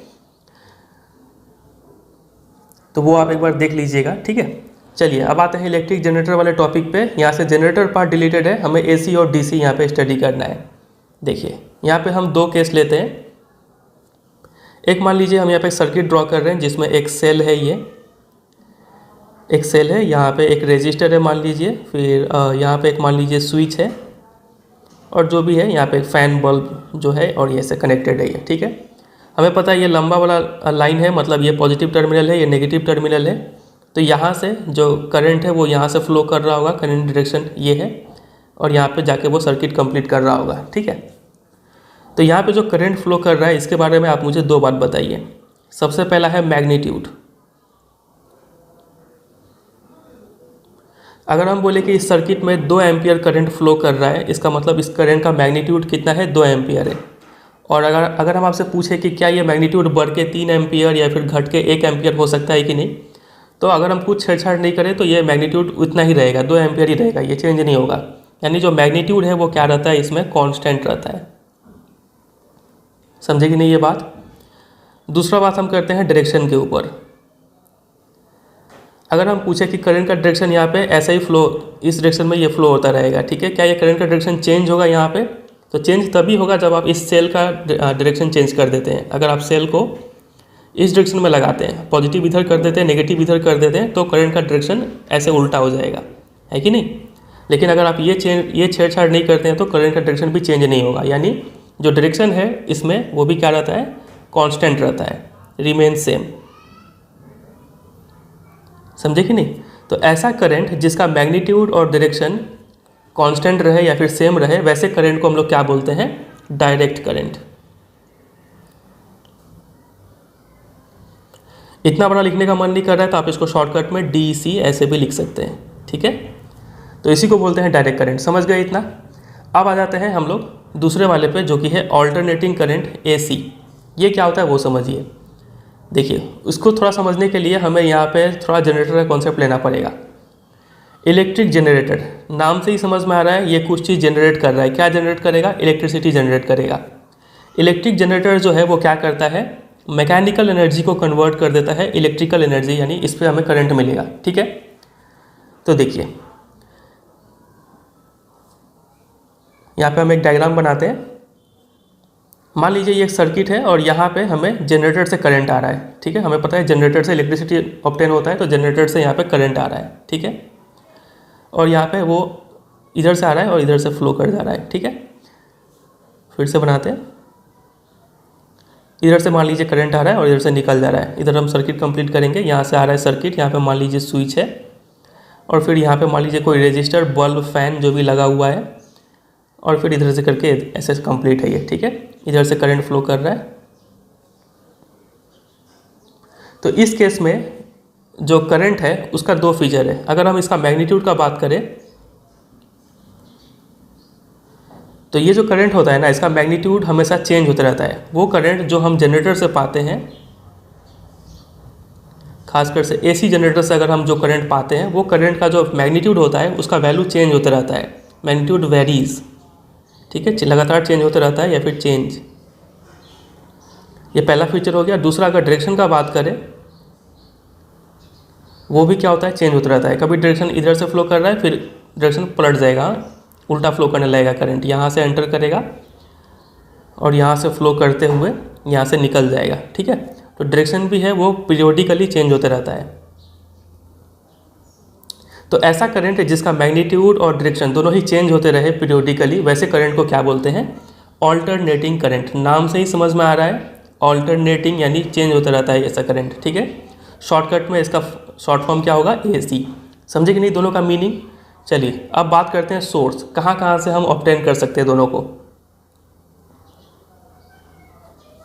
अगर हम DC का सोर्स बात करें तो DC को हम कहाँ से ऑब्टेन कर सकते हैं? तो इसको हम क्या तो सेल, नहीं तो बैटरी, ये सब से ऑब्टेन कर सकते हैं। सेल बैटरी में डिफरेंस समझते हैं। ये है एक सेल मान लीजिए, ठीक है, और ऐसा ही एक सेल आपने और लगा दिया, एक और लगा दिया, एक और लगा दिया, तो ये जो कॉम्बिनेशन ऑफ सेल्स है इसी को क्या बोलते हैं? बैटरी बोलते हैं। बातें गहराई समझ रहे हैं? तो हम सेल या फिर बैटरी से डायरेक्ट करंट ऑब्टेन कर सकते हैं, समझे। और अगर बात करें AC का, ऑल्टरनेटिव करंट हम कहाँ से ऑब्टेन करते हैं? तो एक सोर्स हमने अभी देख लिया, AC जनरेटर, यहाँ से ऑब्टेन कर सकते हैं। या फिर हमारे घर में जो मेंस सप्लाई है, जो बाहर पोल से करंट आता है हमारे घर में, वो भी क्या होता है? AC ही होता है, ऑल्टरनेटिव करंट होता है, मेंस सप्लाई, ठीक है। इसके अलावा जो भी पावर प्लांट है, thermal power plant, solar power plant और जो भी पावर प्लांट है, तो हाइडल पावर प्लांट, वो सब क्या होता है? वो भी AC जनरेट करते हैं। जो भी पावर प्लांट्स है वो सब भी AC जनरेट करते हैं, ठीक है। चलिए, तो ये दोनों का जो सोर्सेस है वो याद रखेंगे, समझे कि नहीं? तो इतना आप लिख लीजिए। अभी हम आपको लिखवाते हैं। सबसे पहले आप DC का डेफिनेशन लिखिए कि a current of constant magnitude and unique direction is called DC। समझ गए? और इसका सोर्स लिख लीजिए, a battery is a DC source, ठीक है। फिर ऑल्टरनेटिव करंट के बारे में लिखिए कि a current of changing magnitude and direction is called AC, लिख लेंगे। और इसका सोर्स लिख लीजिए कि AC generator and mains are the sources of AC। समझे? चलिए अब बात करते हैं दोनों के बीच में डिफरेंस क्या क्या है। डिफरेंस पे आने से पहले हम चलिए डिफरेंस भी लिख ही लेते हैं। आप ये 3 पॉइंट का डिफरेंस दोनों में तैयार कर लीजिए। देख सकते हैं पहला पॉइंट में लिखा हुआ है कि DC का डायरेक्शन जो मैग्नीट्यूड है वो कांस्टेंट रहता है, AC का जो मैग्नीट्यूड है वो वेरी करता रहता है टाइम के साथ, ठीक है।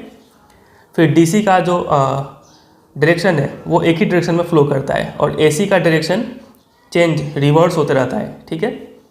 फिर तीसरा पॉइंट में सोर्स लिखा हुआ है कि हम DC को कहाँ से ऑब्टेन कर सकते हैं? क्या तो सेल, नहीं तो बैटरी से। और AC को कहाँ से ऑब्टेन कर सकते हैं? तो AC जनरेटर या फिर मेन से। समझे कि नहीं? तो ये 3 पॉइंट का डिफरेंस दोनों में तैयार कर लेंगे, काफ़ी इंपॉर्टेंट है। और इसके ऊपर थोड़ा सा बात ये भी आप ध्यान रखें, ग्राफ, ठीक है। अगर हम DC का ग्राफ बनाए तो वो कैसा बनेगा? तो एक तरफ होता है करंट और एक तरफ होता है टाइम, ठीक है। तो DC जो है वो इसका मैग्नीट्यूड और डायरेक्शन दोनों सेम रहता है, तो इसका हम स्ट्रेट लाइन ग्राफ बनाते हैं। ये जो लाइन है यहाँ से यहाँ तक, यही है DC का ग्राफ, समझे कि नहीं। मतलब जैसे जैसे वक्त बढ़ रहा है वैसे वैसे ये करंट जो है वो बढ़ नहीं रहा है, वो करंट एक कांस्टेंट लाइन है। करंट का वैल्यू अगर 10 एम्पियर है तो वो अब 10 घंटा बाद भी वो 10 एम्पियर ही रहेगा, 20 घंटा बाद भी वो 10 एम्पियर ही रहेगा, ठीक है। और इसका डायरेक्शन भी चेंज नहीं होता है। तो अगर आपसे कोई DC का डायग्राम बनाने बोले तो आप सिंपल सा 2 एक्सिस खींचेंगे, ये हो गया टाइम वाला एक्सिस, ये हो गया करंट वाला एक्सिस, और यहाँ पे आप एक स्ट्रेट लाइन ड्रॉ कर देंगे, समझे। यही है DC का ग्राफ। और अगर आपको कोई AC का ग्राफ बनाने बोले तो वो कैसे बनाएंगे, इसमें भी 2 एक्सिस खींचेंगे, एक है यहाँ पे हमारा टाइम और एक है यहाँ पे करंट। AC का ग्राफ कैसे बनता है, तो वो ऐसे चेंज होता रहता है, ऐसे करके होता है AC का ग्राफ, ठीक है। मतलब जैसे जैसे वक्त बढ़ रहा है वैसे वैसे करंट बढ़ रहा है, ठीक है, मैग्नीट्यूड चेंज हो रहा है, फिर करंट डिक्रीज होना स्टार्ट होता है। मतलब ये मान लीजिए अगर 2 एम्पियर पे पहुंचा तो यहाँ पे वो आ जाएगा -2 एम्पियर पे, ठीक है। मतलब साइन में नेगेटिव साइन हो गया, मतलब उसका डायरेक्शन भी चेंज हो गया यहाँ तक आते आते, ठीक है। फिर करंट बढ़ता है, पॉजिटिव 2 एम्पियर, फिर नेगेटिव 2 एम्पियर, ऐसे करके चेंज होता रहता है। तो ये है AC का ग्राफ, समझे कि नहीं। तो इतना बात आप ध्यान रखें। अभी बताएंगे इसके ऊपर एक क्वेश्चन, फिलहाल आप यहाँ पे थोड़ा पढ़ लेते हैं। यहाँ पे भी दोनों के बीच में डिफरेंस लिखा हुआ है, तो ये थोड़ा गंदे तरीके से लिखा हुआ है कि डायरेक्ट करंट एक ही डायरेक्शन में फ्लो करता है, ऑल्टरनेटिव करंट अपना डायरेक्शन जो है वो रिवर्स करता है पीरियोडिकली, कुछ समय के बाद अपना डायरेक्शन चेंज करता है AC, ठीक है। तो वो समय कितना है, तो इंडिया में जो AC अल्टरनेटिव करंट पाया जाता है उसका डायरेक्शन हर 1/100 सेकेंड के बाद चेंज होता है, 1/100 सेकेंड, ठीक है। इतना टाइम बाद जो AC है, किसी तार में अगर AC फ्लो कर रहा है तो उसका डायरेक्शन ऐसे जाएगा, फिर उसी तार में इतना टाइम बाद उसका डायरेक्शन ऐसे जाएगा, समझ रहे हैं। और जो AC पाया जाता है इंडिया में, मतलब जो अल्टरनेटिव करंट पाया जाता है, ये AC का मतलब आप वो मत समझ लीजिएगा, ठीक है, एयर कंडीशनर मत समझ लीजिएगा, ये अल्टरनेटिव करंट बोल रहे हैं, ठीक है। जो इंडिया में अल्टरनेटिंग करंट है उसका जो फ्रीक्वेंसी है वो है 50 हर्ट्ज, HZ हर्ट्ज, ठीक है, फ्रीक्वेंसी का unit. Very very very important, इसके ऊपर आपके बोर्ड एग्जाम में कई बार क्वेश्चन आ चुका है। डायरेक्ट पूछते हैं कि इंडिया में जो अल्टरनेटिव करंट पाया जाता है उसका फ्रीक्वेंसी बताइए, तो 50 हर्ट्ज, ठीक है। और ये टाइम याद रखेंगे कि इतना सेकंड बाद अल्टरनेटिव करंट हमेशा अपना डायरेक्शन चेंज करता है, ठीक है। ये 2 पॉइंट आप यहाँ से ध्यान रखेंगे। फिर एक और यहाँ पे एडवांटेज है AC का DC के ऊपर। एडवांटेज ये है कि अगर आपको इलेक्ट्रिक पावर बहुत लॉन्ग डिस्टेंस तक ट्रांसमिट करना है तो वहाँ पे आप AC का यूज़ करें, क्योंकि AC में जो एनर्जी लॉस है वो काफ़ी कम होता है, ठीक है। मान लीजिए 2 प्लेस है, एक है यहाँ पे और एक है यहाँ पे, यहाँ से यहाँ तक अगर आपको करंट पहुँचाना है तो आप कौन सा करंट पहुँचाएंगे, AC पहुँचाएंगे। क्यों, क्योंकि यहाँ पे पावर लॉस कम होगा DC के मुकाबले, ठीक है। तो जो हम डिफरेंस बिटवीन बताए थे उसमें आप ये एक पॉइंट ये भी ऐड कर सकते हैं कि AC को आप काफ़ी दूर तक ट्रांसमिट कर सकते हैं विदाउट मच पावर लॉस, ठीक है, एनर्जी लॉस। तो इतना बात आप यहाँ से ध्यान रखें, इससे बाहर तो कोई क्वेश्चन नहीं आएगा। चलिए कुछ क्वेश्चंस देख लेते हैं यहाँ पे। प्रिंसिपल ऑफ इलेक्ट्रिक जनरेटर ये सिलेबस से रिलेटेड है। Some source of direct current, तो सेल, बैटरी, ये सब हो गया। Which sources produce alternative current, alternative current का सोर्स बताइए, तो क्या हो गया, AC generator, power plant, mains, ठीक है, ये हो गया। और ये हमारे सिलेबस से रिलेटेड है, तो यहाँ से सिर्फ 2 और 3 करना था आपको। अब एक क्वेश्चन यहाँ पे ये देखिए, ये आपके बोर्ड एग्जाम में एक बार आ चुका है। क्वेश्चन कुछ इस टाइप से है कि in our daily life we use 2 type of electric current whose current time graph are given below. यहाँ पे 2 करंट का ग्राफ दिया हुआ है, आपको पहचानना है कौन सा करंट कौन सा टाइप का है। कि name the type of current in 2 cases, बताइए ये कौन सा करंट का डायग्राम है, तो आपने तो झट से बता दिया होगा, ये DC है और ये क्या है, AC, ठीक है। Identify any one source for each type of current, इसका भी सोर्स बताइए, इसका भी सोर्स बताइए। तो इसका सोर्स है सेल, बैटरी, ठीक है, इसका सोर्स आप बताइए। तो AC generator, mains, thermal power plants, ठीक है। चलिए आगे देखिए, अगला क्वेश्चन है what is the frequency of current in case B, case B वाले का फ्रीक्वेंसी बताइए हमारे कंट्री में, इंडिया में, ठीक है। तो उसका फ्रीक्वेंसी है 50 हर्ट्ज, ठीक है। और कितना टाइम बाद अपना डायरेक्शन चेंज करता है ये, तो 1/100 सेकेंड के बाद। इसके ऊपर भी क्वेश्चन आ सकता था, फिलहाल यहाँ पे नहीं पूछा इन्होंने। चलिए अगला क्वेश्चन है on the basis of this graph list two difference between the two current, दोनों के बीच में दो डिफरेंस बताना है, बता ही देंगे। और ई है कि one out of the two which one is used in transmitting electric power over long distance and why, कौन लॉन्ग डिस्टेंस के लिए यूज़ किया जाएगा पावर ट्रांसमिट करने के लिए, तो हम AC को यूज़ करेंगे। क्यों? क्योंकि यहाँ पे जो एनर्जी लॉस है वो क्या होगा, मिनिमम होगा। समझे कि नहीं समझे ये क्वेश्चन? चलिए, तो ये बोर्ड एग्जाम में आया हुआ क्वेश्चन है, तो इसको आप ध्यान रखेंगे। अब आते हैं चैप्टर के आखिरी टॉपिक पे, जो कि है डोमेस्टिक इलेक्ट्रिक सर्किट्स। देखिए क्या लिखा हुआ है, इन आवर होम्स हम लोग जो सप्लाई रिसीव करते हैं इलेक्ट्रिक पावर का थ्रू द मेन सप्लाई, जो कि इलेक्ट्रिक पोल्स के जरिए आता है, ठीक है, ये AC होता है, ठीक है, अल्टरनेटिव करंट होता है। तो देखिए आप इस डायग्राम से समझिए। सबसे पहले तो यहाँ पे electric boards fuse, electric board का तरफ से जो है पावर हमारे घर तक लाया गया, ठीक है। बीच में यहाँ पे बहुत सारे पोल्स होंगे रास्ते में, तो उन सब से गुजर के वो जो दो तार है हमारे घर में आते हैं। एक तार जो होता है वो होता है लाइव वायर, मतलब देखिए ये रोड है मान लीजिए, और ये आपका यहाँ पे घर है, ठीक है। रोड में यहाँ पे पोल्स है, इलेक्ट्रिक पोल्स, तो इसमें बहुत सारा तार गुजर रहा होता है, तो इसमें से दो तार आपके घर में आता है, ठीक है। तो एक वायर जो होता है वो होता है लाइव वायर, और एक वायर होता है न्यूट्रल वायर, ठीक है। इसी के बारे में अभी हम थोड़ा स्टडी करेंगे यहाँ पे। देखिए one of the wires in this supply, ठीक है, जो कि रेड कलर का उस पर कवर होता है, ठीक है, वो उसको बोलते हैं लाइव वायर, ठीक है, या फिर पॉजिटिव भी बोलते हैं। और दूसरा वायर जो होता है जो उसमें ब्लैक कलर का कवर होता है, उसको बोलते हैं न्यूट्रल वायर, ठीक है। इसको आप छुएंगे तो आपको करंट नहीं मारेगा, लेकिन इसको छुएंगे तो आपको अच्छा झटका लग जाएगा, इसको नेगेटिव भी बोलते हैं। तो इन दोनों तार के बीच में जो पोटेंशियल डिफरेंस है वो है 220 वोल्ट का हमारे कंट्री में, ठीक है। इसको आप रट लेंगे, इसके ऊपर भी क्वेश्चन आता है कि लाइव वायर और न्यूट्रल वायर में पोटेंशियल डिफरेंस कितना होता है, वेरी इंपॉर्टेंट, तो 220 वोल्ट। चलिए फिर इसके बाद क्या होता है, दोनों तार हमारे घर में आया, उसके बाद वो सीधा आएगा मीटर बोर्ड में, ठीक है। These wires pass into the electricity meter through the main fuse, fuse से गुजर के ये मीटर तक जाएंगे। फिर through the main switch they are connected to the line wires in the house. देखिए यहाँ पे डायग्राम से समझिए, स्कीमेटिक डायग्राम से। सबसे पहले ये मीटर तक पहुँच गया। अब मीटर से निकलने के बाद ये जो दोनों वायर है वो किस में आते हैं, डिस्ट्रीब्यूशन बॉक्स में आते हैं। इस डिस्ट्रीब्यूशन बॉक्स में दो चीज़ें, एक है मेन स्विच, अगर आप यहाँ पे एक स्विच होता है उसको बंद कर देंगे तो पूरे घर का बिजली कट जाएगा, और ऑन करेंगे तो पूरे घर में बिजली आ जाएगा, ठीक है। एक तो हो गया मेन स्विच, और दूसरा है फ्यूज़। फ्यूज़ के बारे में अभी थोड़ा स्टडी करेंगे। ये दो चीज़ इस डिस्ट्रीब्यूशन बॉक्स में होता है, ठीक है। फिर घर में जितना भी सर्किट है, ये यहाँ पे 3 सर्किट दिखाया हुआ है, वो तीनों यहाँ पे आके कनेक्ट होते हैं, समझे। और ये जो लाइव वायर है रेड कलर का, ये जो न्यूट्रल वायर है ब्लैक कलर का, दोनों के बीच में पोटेंशियल डिफरेंस कितना है, 220 वोल्ट। तो ये यहाँ तक डायग्राम समझ गए। अब आगे स्टडी करते हैं। देखिए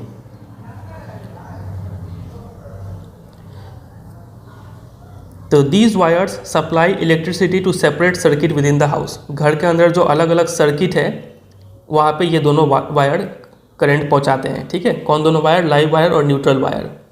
अब घर के अंदर यूजुअली 2 टाइप के सर्किट पाए जाते हैं, ठीक है। एक होता है 15 एम्पियर करंट वाला सर्किट, और एक होता है 5 एम्पियर करंट वाला सर्किट। इस ज़्यादा करंट वाले सर्किट में हम लोग जो भारी अप्लाइंसेस है जिसका पावर रेटिंग ज़्यादा होता है, जैसे कि गीज़र हो गया, एयर कूलर हो गया, ये सबको कनेक्ट करते हैं। और जो घर के छोटे मोटे जो इंस्ट्रूमेंट हो गए, जैसे कि बल्ब, फैन, ठीक है, इन सबको हम 5 एम्पियर करंट वाले सर्किट में कनेक्ट करते हैं। बस इतना बात आप इसमें ध्यान रखिएगा, और कुछ नहीं है। फिर एक और वायर होता है जिसको बोलते हैं अर्थ वायर। इस पर ग्रीन कलर का इंसुलेशन कवर होता है, ठीक है। ये वायर जो है ना, इसको हम लोग यूजुअली घर के अंदर एक गड्ढा खोदते हैं, अर्थ मतलब गड्ढा खोदते हैं, ठीक है, और उसमें एक मेटल प्लेट रख देते हैं और उसको इसी से जोड़ देते हैं, इस वायर को। इससे फ़ायदा क्या होता है, देखिए ये एक सेफ्टी मेजर है, specially for those appliances that have a metallic body. ऐसे अप्लाइंसेज जिसका जो कवर होता है वो मेटेलिक होता है, जैसे कि जो इलेक्ट्रिक प्रेस हो गया, जिससे आप कपड़ा आयरन करते हैं, टोस्टर हो गया, टेबल फैन हो गया, ये सब आयरन के मेटल के बने हुए होते हैं, ठीक है। तो कभी कभी क्या होता है कि तार अगर इधर उधर छू दिया तो पूरे आयरन पे बिजली करंट आ जाता है, ठीक है, या फिर पूरे फैन पे करंट आ जाता है।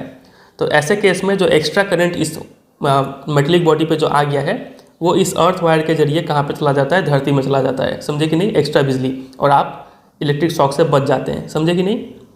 वो यहाँ पे लिखा है, देखिए कि द मेटेलिक बॉडी, जो अप्लायंस है, अप्लायंस का जो मेटेलिक बॉडी है उसको अर्थ वायर से कनेक्ट करते हैं। ये अर्थ वायर का एक फीचर होता है कि ये काफ़ी लो रेजिस्टेंस वाला वायर होता है, ठीक है, ताकि जो एक्स्ट्रा करंट है वो इजीली इस अर्थ वायर के जरिए कहाँ पे चला जाए, अर्थ में चला जाए, ठीक है। तो thus it ensures that any leakage of current to the metallic body of the appliances keeps its potential to that of the earth। अगर कभी करंट का लीकेज हो गया और ज़्यादा करंट आ गया मेटेलिक बॉडी में, होना क्या चाहिए कि आप अगर किसी फ़ैन को छू रहे हैं तो आपको करंट नहीं लगना चाहिए, और मान लीजिए कभी करंट लग रहा है फ़ैन छूने से, मतलब करंट कभी वहाँ पे क्या हुआ है, करंट का लीकेज हुआ है, ठीक है।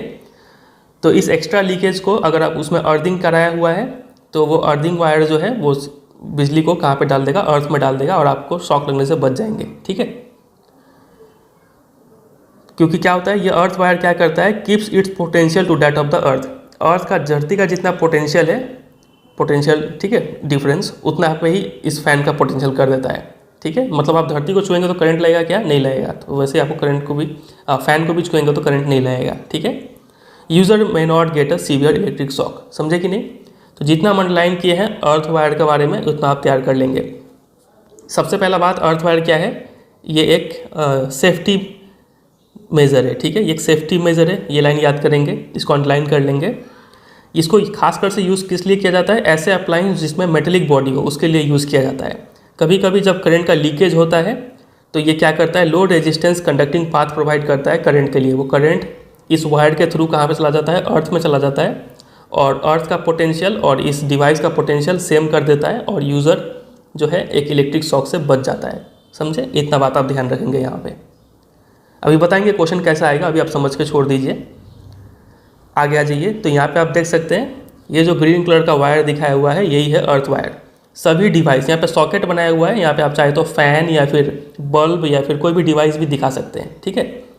तो सभी जो ऐसे डिवाइस, ऐसे अप्लायंसेज जिसका मेटेलिक बॉडी है वहाँ पे अर्थ वायर के थ्रू एक कनेक्शन प्रोवाइड किया हुआ है, ताकि इस पर अगर कभी करंट ज़्यादा हो गया तो इस वायर के थ्रू वो सब करंट धरती में चला जाए, समझे। तो ये डायग्राम बहुत ही इंपॉर्टेंट है, इसके ऊपर एक क्वेश्चन आता है। पहले हम यहाँ पे थोड़ा पढ़ लेते हैं क्या क्या लिखा हुआ है, उसके बाद क्वेश्चन पे आते हैं। Each appliance has a separate switch to on and off the flow of current through it. हर एक अप्लायंस का अपना यहाँ पे स्विच होता है ताकि इसको स्विच ऑन स्विच ऑफ कर पाए, वो तो मालूम ही है।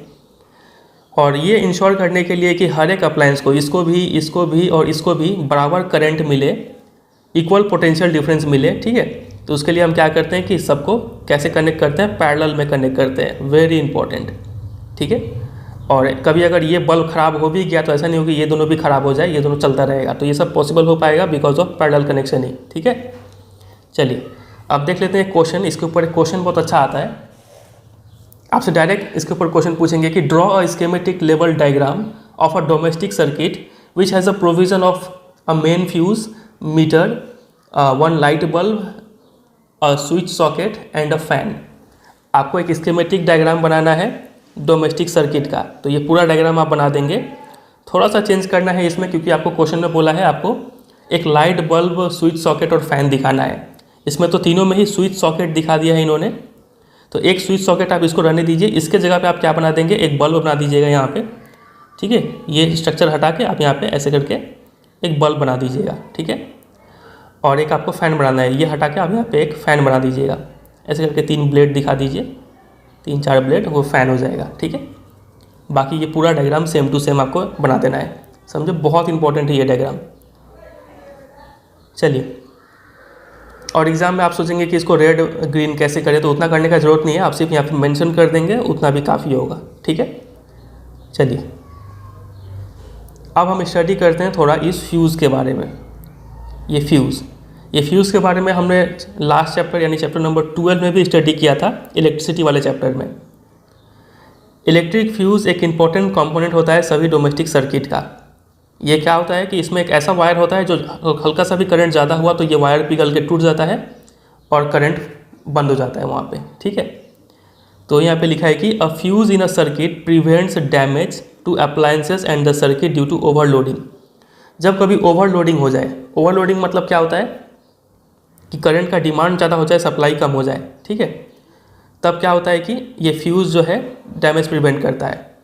मान लीजिए एक ऐसा आपके घर में सर्किट है जिसमें सिर्फ 5 एम्पियर करंट ही फ्लो कर सकता है, लेकिन आप उसमें ऐसा बल्ब लगा दिए जिसको चाहिए 9 एम्पियर करंट, ठीक है। तो यहाँ पे क्या हो जाएगा, ओवरलोडिंग हो जाएगा। तो इस केस में ये सर्किट डैमेज हो सकता है। तो इस डैमेज को प्रिवेंट करने के लिए हम यहाँ पे क्या लगाते हैं, फ्यूज़ लगाते हैं। फ्यूज़ जैसे ही महसूस करेगा कि करंट ज़्यादा हो रहा है तो फ्यूज़ का जो वायर है वो टूट जाएगा और बिजली कट जाएगा और ये बल्ब भी बच जाएगा, सर्किट भी बच जाएगा। आपको सिर्फ क्या करना होगा, एक नया फ्यूज़ लेकर लगा देना है, ठीक है, और दूसरा बल्ब लगाना है जो इतना इससे कम एम्पियर का करंट ले।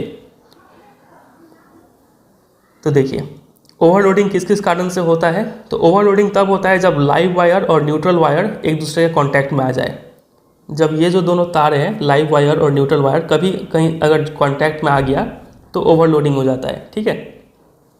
अब कांटेक्ट में कैसे आएंगे, कभी कभी जो वायर का इंसुलेशन है, ऊपर का जो प्लास्टिक का कवर होता है वो अगर डैमेज हो जाए या फिर कोई अप्लायंस में फॉल्ट रहे, ठीक है, तब ये दोनों कांटेक्ट में आ जाते हैं, तब ओवरलोडिंग होता है। इसके अलावा ओवरलोडिंग होने का और भी 2 रीज़न है। कभी कभी क्या होता है कि एक्सीडेंटली इस हाइक हो जाए सप्लाई वोल्टेज में, बाहर से ही कोई बहुत ज़्यादा करंट आ जाए अगर घर में, तो तभी भी ओवरलोडिंग हो जाता है। और कभी कभी क्या होता है कि आप एक ही सॉकेट में बहुत ज़्यादा अप्लायंसेस यूज़ कर रहे हैं, तो अब भी क्या होता है, ओवरलोडिंग हो सकता है। तो ओवरलोडिंग का हमने 3 रीज़न जाना, एक है ये रेट्स अंडरलाइन, ये दूसरा रेट्स अंडरलाइन, ये तीसरा। 3 पॉइंट आप याद रखेंगे, ठीक है। और जब ओवरलोडिंग होता है ना, तब क्या होता है कि जो सर्किट है उसमें करंट बहुत ही ज़्यादा बढ़ जाता है। तो जब सर्किट में करंट बहुत ज़्यादा इंक्रीज़ हो जाए तो उस सिचुएशन को बोलते हैं शॉर्ट सर्किटिंग, ठीक है। मतलब करंट को सबसे छोटा जो रास्ता सर्किट मिले वो उसी के थ्रू फ्लो कर जाता है, भले ही आग लगे या फिर किसी को बिजली लगे, ठीक है। चलिए, तो ये भी आप याद रखिएगा कि शॉर्ट सर्किट के दौरान क्या होता है, करंट बहुत ज़्यादा इंक्रीज़ हो जाता है, ठीक है। इसके ऊपर अभी एक क्वेश्चन पूछेंगे आपसे। तो इलेक्ट्रिक फ्यूज़ का फ़ायदा यही है कि जब कभी हाई इलेक्ट्रिक करंट फ्लो करता है तो वो उसको स्टॉप कर लेता है, ठीक है। स्टॉप कैसे करता है, तो यहाँ पे वो जूल्स लॉ ऑफ हीटिंग का यूज़ करता है। हमें पता है कि जब किसी वायर से करंट फ्लो करता है तो वो वायर में हीटिंग इफेक्ट डेवलप होता है कि नहीं। तो वो हीट होने का वजह से वो फ्यूज़ मेल्ट हो जाता है, पिघल के टूट जाता है, और जिससे कि करंट बंद हो जाता है, ठीक है। बस इतना ही चीज़ आपको यहाँ से तैयार करना था। कुछ क्वेश्चन आपसे पूछते हैं तब आपको और क्लियर होगा। यहाँ पे एक क्वेश्चन आपसे पूछा जाएगा कि which effect of electric current is utilized in the working of an electric fuse. Electric fuse में कौन सा इफेक्ट का यूज़ होता है, तो यहाँ पे यूज़ होता है heating effect of electric current, ठीक है। फिर दूसरा क्वेश्चन ऐसे पूछेंगे कि a fuse is connected in series और in parallel in household circuit. Fuse को कैसे कनेक्ट करते हैं, सीरीज़ में या फिर पैरेलल। तो ये हम लास्ट चैप्टर में पढ़े थे, इलेक्ट्रिसिटी वाले चैप्टर में, कि फ्यूज़ को हमेशा सीरीज़ में कनेक्ट करते हैं, ठीक है। तो इसका आंसर हो जाएगा सीरीज़। तो ये प्रिपेयर करेंगे, ये डायग्राम प्रिपेयर करेंगे। यहाँ से कुछ क्वेश्चंस देख लेते हैं। Name 2 safety measures commonly used in electric circuit and appliances. 2 safety major बताइए, इनको प्रोटेक्ट करने के लिए यूज जो किया जाता है। तो एक तो हो गया अर्थिंग, जिससे ये भी एक सेफ्टी मेजर है, EARTHING। एक हो गया अर्थिंग और दूसरा क्या हो गया, इलेक्ट्रिक फ्यूज़। याद रखेंगे ये 2 क्या है, सेफ्टी मेजर से इस सब में यूज़ किया जाता है। दूसरा क्वेश्चन एक न्यूमेरिकल है, क्वेश्चन नंबर 2। लिखा है कि एक इलेक्ट्रिक ओवन है जिसका इतना पावर रेटिंग है, मतलब पावर जो है वो कितना है, 2 किलोवाट, किलो यानी 2000, ठीक है, watt. Is operated in a domestic electric circuit. ये डोमेस्टिक इलेक्ट्रिक सर्किट है, इसका मतलब हम यहाँ पे समझ गए कि यहाँ पे पोटेंशियल डिफरेंस जो है V वो 220 वोल्ट होगा। यहाँ पे इन लोगों ने लिख के बता भी दिया ब्रैकेट में, लेकिन कभी कभी अगर नहीं बताए तो आप इतना पढ़ के ही समझ जाएंगे कि लाइव वायर और न्यूट्रल वायर में कितना पोटेंशियल डिफरेंस होता है, 220 वोल्ट का, ठीक है। और इसमें करंट रेटिंग है 5 एम्पियर। ये जो सर्किट है इसमें करंट 5 एम्पियर ही फ्लो करेगा, इतना मतलब लिमिट है फ्लो करने का, ठीक है। What result do you expect. तो देखते हैं ये जो आप इलेक्ट्रिक ओवन है ये कितना करंट लेना चाहेगा, ठीक है। हमें पता है P = VI होता है। तो यहाँ से अगर हम I निकालना चाहें तो होगा P/V, यानी पावर है 2000 वाट बाई V है 220 वोल्ट। इसको जब आप डिवाइड करेंगे तो आपको मिलेगा 9.09 एम्पियर। मतलब ये जो इलेक्ट्रिक ओवन है इसको कितना करंट चाहिए अच्छा से काम करने के लिए, तो 9.09 एम्पियर करंट चाहिए। लेकिन ये जो सर्किट है इसमें कितना करंट फ्लो कर सकता है, मैक्सिमम 5 एम्पियर करंट ही फ्लो कर सकता है। ठीक है, तो क्या आप देखेंगे, हम ये देखेंगे कि अगर इस सर्किट में फ्यूज़ लगा हुआ है तो सबसे पहले तो फ्यूज़ वायर मेल्ट होके ब्रेक हो जाएगा, मेल्ट होके ब्रेक हो जाएगा, मतलब सर्किट बच जाएगा। ठीक है, तो यही होगा इसका आंसर, और क्या होगा। चलिए अगला क्वेश्चन है कि what precaution should be taken to avoid the overloading of domestic circuit. Overloading से बचने के लिए आप क्या क्या प्रिकॉशन लेंगे। तो ओवरलोडिंग होता क्यों है, जब हम एक ही सॉकेट में बहुत सारा डिवाइस अप्लायंस कनेक्ट करें तो पहला प्रिकॉशन तो ये हो गया कि too many connection of too many appliances to a single socket should be avoided, ये हो गया पहला। दूसरा एडवाइस आप ये दे सकते हैं कि फॉल्टी अप्लायंसेस को यूज़ करने से बचा जाना चाहिए। ठीक है, और तीसरा पॉइंट में आप ये दे सकते हैं कि using too many appliances at the same time should be avoided. ठीक है, चलिए तो ये हो जाएगा, इसी के साथ ये पूरा चैप्टर एंड हो जाता है। यहाँ पे कुछ इंपॉर्टेंट पॉइंट्स है जो कि रिवीजन के फॉर्मेट में दिया हुआ है, काफ़ी अच्छे तरीके से यहाँ पे लिखा होता है, आप इसको एक बार पढ़ लीजिएगा। ठीक है, जो पढ़ाए हैं वही सब लिखा हुआ है इसमें, सारा पॉइंट एक बार देख लीजिएगा। चलिए कुछ एक्सरसाइज से क्वेश्चन करते हैं। सबसे पहला क्वेश्चन ये देखिए, इसमें पूछा हुआ है कि which of the following correctly describe the magnetic field near a long straight wire. कोई एक लंबा तार है तो इसके आसपास जो मैग्नेटिक फील्ड होता है वो कैसा होता है, तो वो होता है concentric circle centred on the wire. ठीक है, ऑप्शन नंबर डी हो जाएगा राइट। क्वेश्चन नंबर 2, 3, 4 सिलेबस में नहीं है तो इसको हटा रहे हैं। 5 देखिए, at the time of short circuit के टाइम पे करंट क्या होता है, बहुत ज़्यादा बढ़ जाता है, increase heavily. Option number C हो जाएगा राइट, समझे। क्वेश्चन नंबर 6 है ट्रू फॉल्स, इसमें ए और बी तो डिलीटेड है, सी और डी देखिए। सी में लिखा हुआ है कि the field at the centre of a long circular coil, ये मतलब क्या है, सोलिनॉइड है, will be parallel straight line.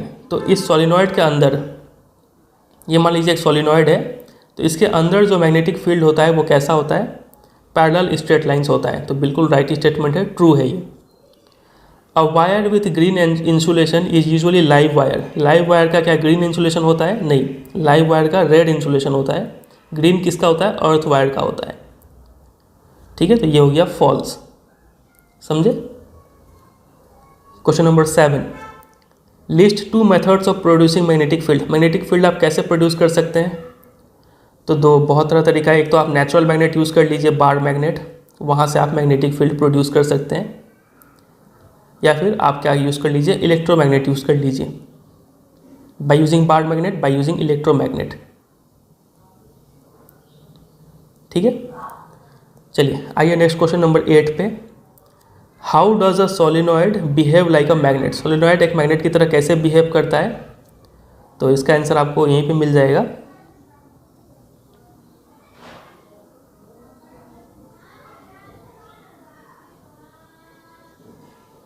तो सारा पॉइंट आप लिख देंगे सोलिनॉइड के बारे में। सोलिनॉइड होता क्या है, एक ऐसा कॉइल जिसमें बहुत सारा सर्कुलर टर्न्स हो, इंसुलेटेड कॉपर वायर का, ठीक है, in the shape of cylinder, इसको सोलिनॉइड कहते हैं।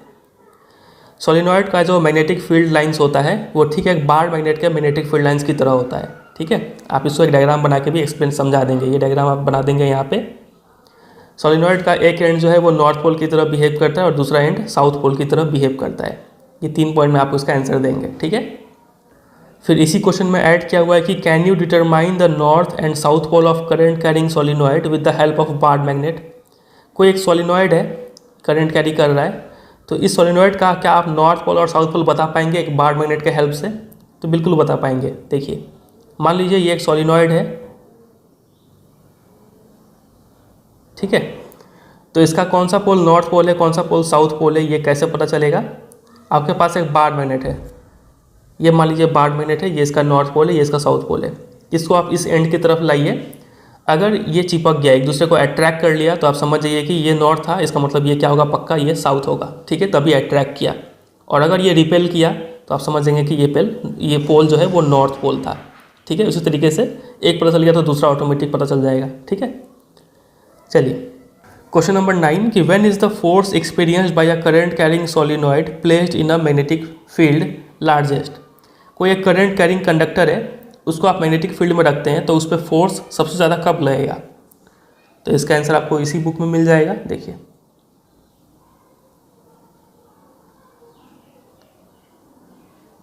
ये देखिए यहाँ पे लिखा है डिस्प्लेसमेंट ऑफ द रॉड, यानी ये करंट कैरिंग कंडक्टर है, इसका डिस्प्लेसमेंट यानी इस पर फोर्स हाईएस्ट तभी होगा जब जो करंट का जो डायरेक्शन है ना और जो मैग्नेटिक फील्ड का डायरेक्शन है ये दोनों क्या हो, राइट एंगल्स पे हो।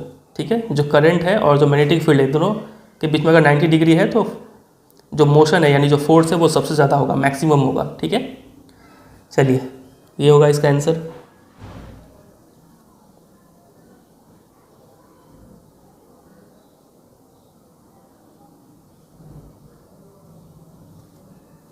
क्वेश्चन नंबर 10 बहुत ही अच्छा क्वेश्चन है ये। इसमें लिखा है कि इमेजिन कीजिए कि आप एक चैम्बर में बैठे हुए हैं और आपका जो बैक है वो एक वॉल की तरफ है। मान लीजिए ये एक चैम्बर है, ठीक है, और आप यहाँ पे बैठे हुए हैं। ठीक है, an electron beam moving horizontally from back wall towards the front. एक इलेक्ट्रॉन बीम जो है इस दिशा में मूव कर रहा है बैक वॉल की तरफ से फ्रंट वॉल की तरफ। ये फ्रंट वॉल है, ये बैक वॉल है। ठीक है, तो हमें पता है कि जिस डायरेक्शन में इलेक्ट्रॉन मूव करता है उसके ऑपोजिट डायरेक्शन में हम करंट का डायरेक्शन लेते हैं। तो यहाँ पे करंट का डायरेक्शन क्या हो गया, ये हो गया करंट का डायरेक्शन। समझे कि नहीं? चलिए, is deflected by a strong magnetic field to your right side. मेरा राइट साइड ये होगा। ठीक है, तो एक यहाँ पे मैग्नेटिक फील्ड है जिसके कारण वो राइट साइड में डिफ्लेक्ट हो गया वो इलेक्ट्रॉन बीम। ठीक है, मतलब फोर्स इस डायरेक्शन में लगा है। ठीक है, what is the direction of magnetic field, magnetic field का डायरेक्शन बताइए। तो यहाँ पे हम Fleming's left hand rule use करेंगे। वो क्या बोलता है कि ये अगर आपका मिडिल फिंगर है, ये आपका इंडेक्स फिंगर है, तो आपका थंब जो है वो फोर्स शो करेगा। मिडिल फिंगर करंट, ये जो है मैग्नेटिक फील्ड शो करता है और ये है फोर्स। ठीक है, तो यहाँ पे आप इसी डायरेक्शन में अपने फिंगर को अलाइन कीजिए। करंट आपको इस दिशा में रखना है। ठीक है, आप अपना जो मिडिल फिंगर है वो इधर शो कीजिए लेफ्ट हैंड का, फिर इधर जो है आपको क्या शो करना है, फोर्स शो करना है। मतलब आप अपना थंब इस डायरेक्शन में शो कीजिए। ठीक है, तो आप पाएंगे कि आपका जो इंडेक्स फिंगर है वो नीचे की तरफ शो कर रहा है। तो मतलब जो यहाँ पे मैग्नेटिक फील्ड है उसका डायरेक्शन क्या है, डाउनवर्ड्स। ठीक है, चलिए ये हो गया क्वेश्चन नंबर। ये सब जो है 11, 12, 13, 14, 15 सॉरी 15 में कुछ करना है, तो 11 से 14 तक ये हमें नहीं करना है। ठीक है, 15 में पूछा है कि state the rule to determine the direction of number 1 magnetic field produced around the straight conductor carrying current. कोई एक स्ट्रेट कंडक्टर है तो उसमें मैग्नेटिक फील्ड कौन से रूल से पता होता है, तो राइट हैंड थंब रूल। ठीक है, और force experience by a current carrying straight conductor placed in a magnetic field. Force का डायरेक्शन कैसे पता चलता है, तो Fleming's left hand rule use करते हैं यहाँ पे। ठीक है, क्वेश्चन नंबर 3 सिलेबस में नहीं है, इसका आंसर हो जाता है राइट हैंड रूल। ठीक है, क्वेश्चन नंबर 16 सिलेबस में नहीं है। 17 देखिए कि when does an electric short circuit occur. Short circuit कब होता है, तो इसके बारे में अभी डिटेल में पढ़े थे कि जब live wire neutral wire contact में आ जाए तब सर्किट में बहुत ज़्यादा करंट बढ़ जाता है, तब शॉर्ट सर्किट होता है। ठीक है, what is the function of earth wire और why is it necessary to earth metallic appliances. तो जितना हम अंडरलाइन किए थे वो वाला पार्ट आप पूरा इसमें लिख देंगे। ठीक है, अर्थ वायर के बारे में।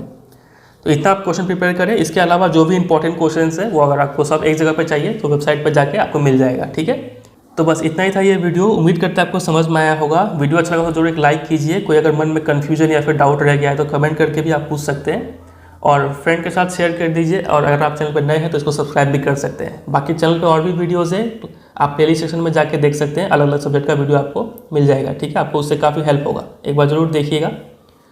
चलिए मिलते हैं बहुत जल्द किसी और वीडियो में, तब तक के लिए bye bye and take care.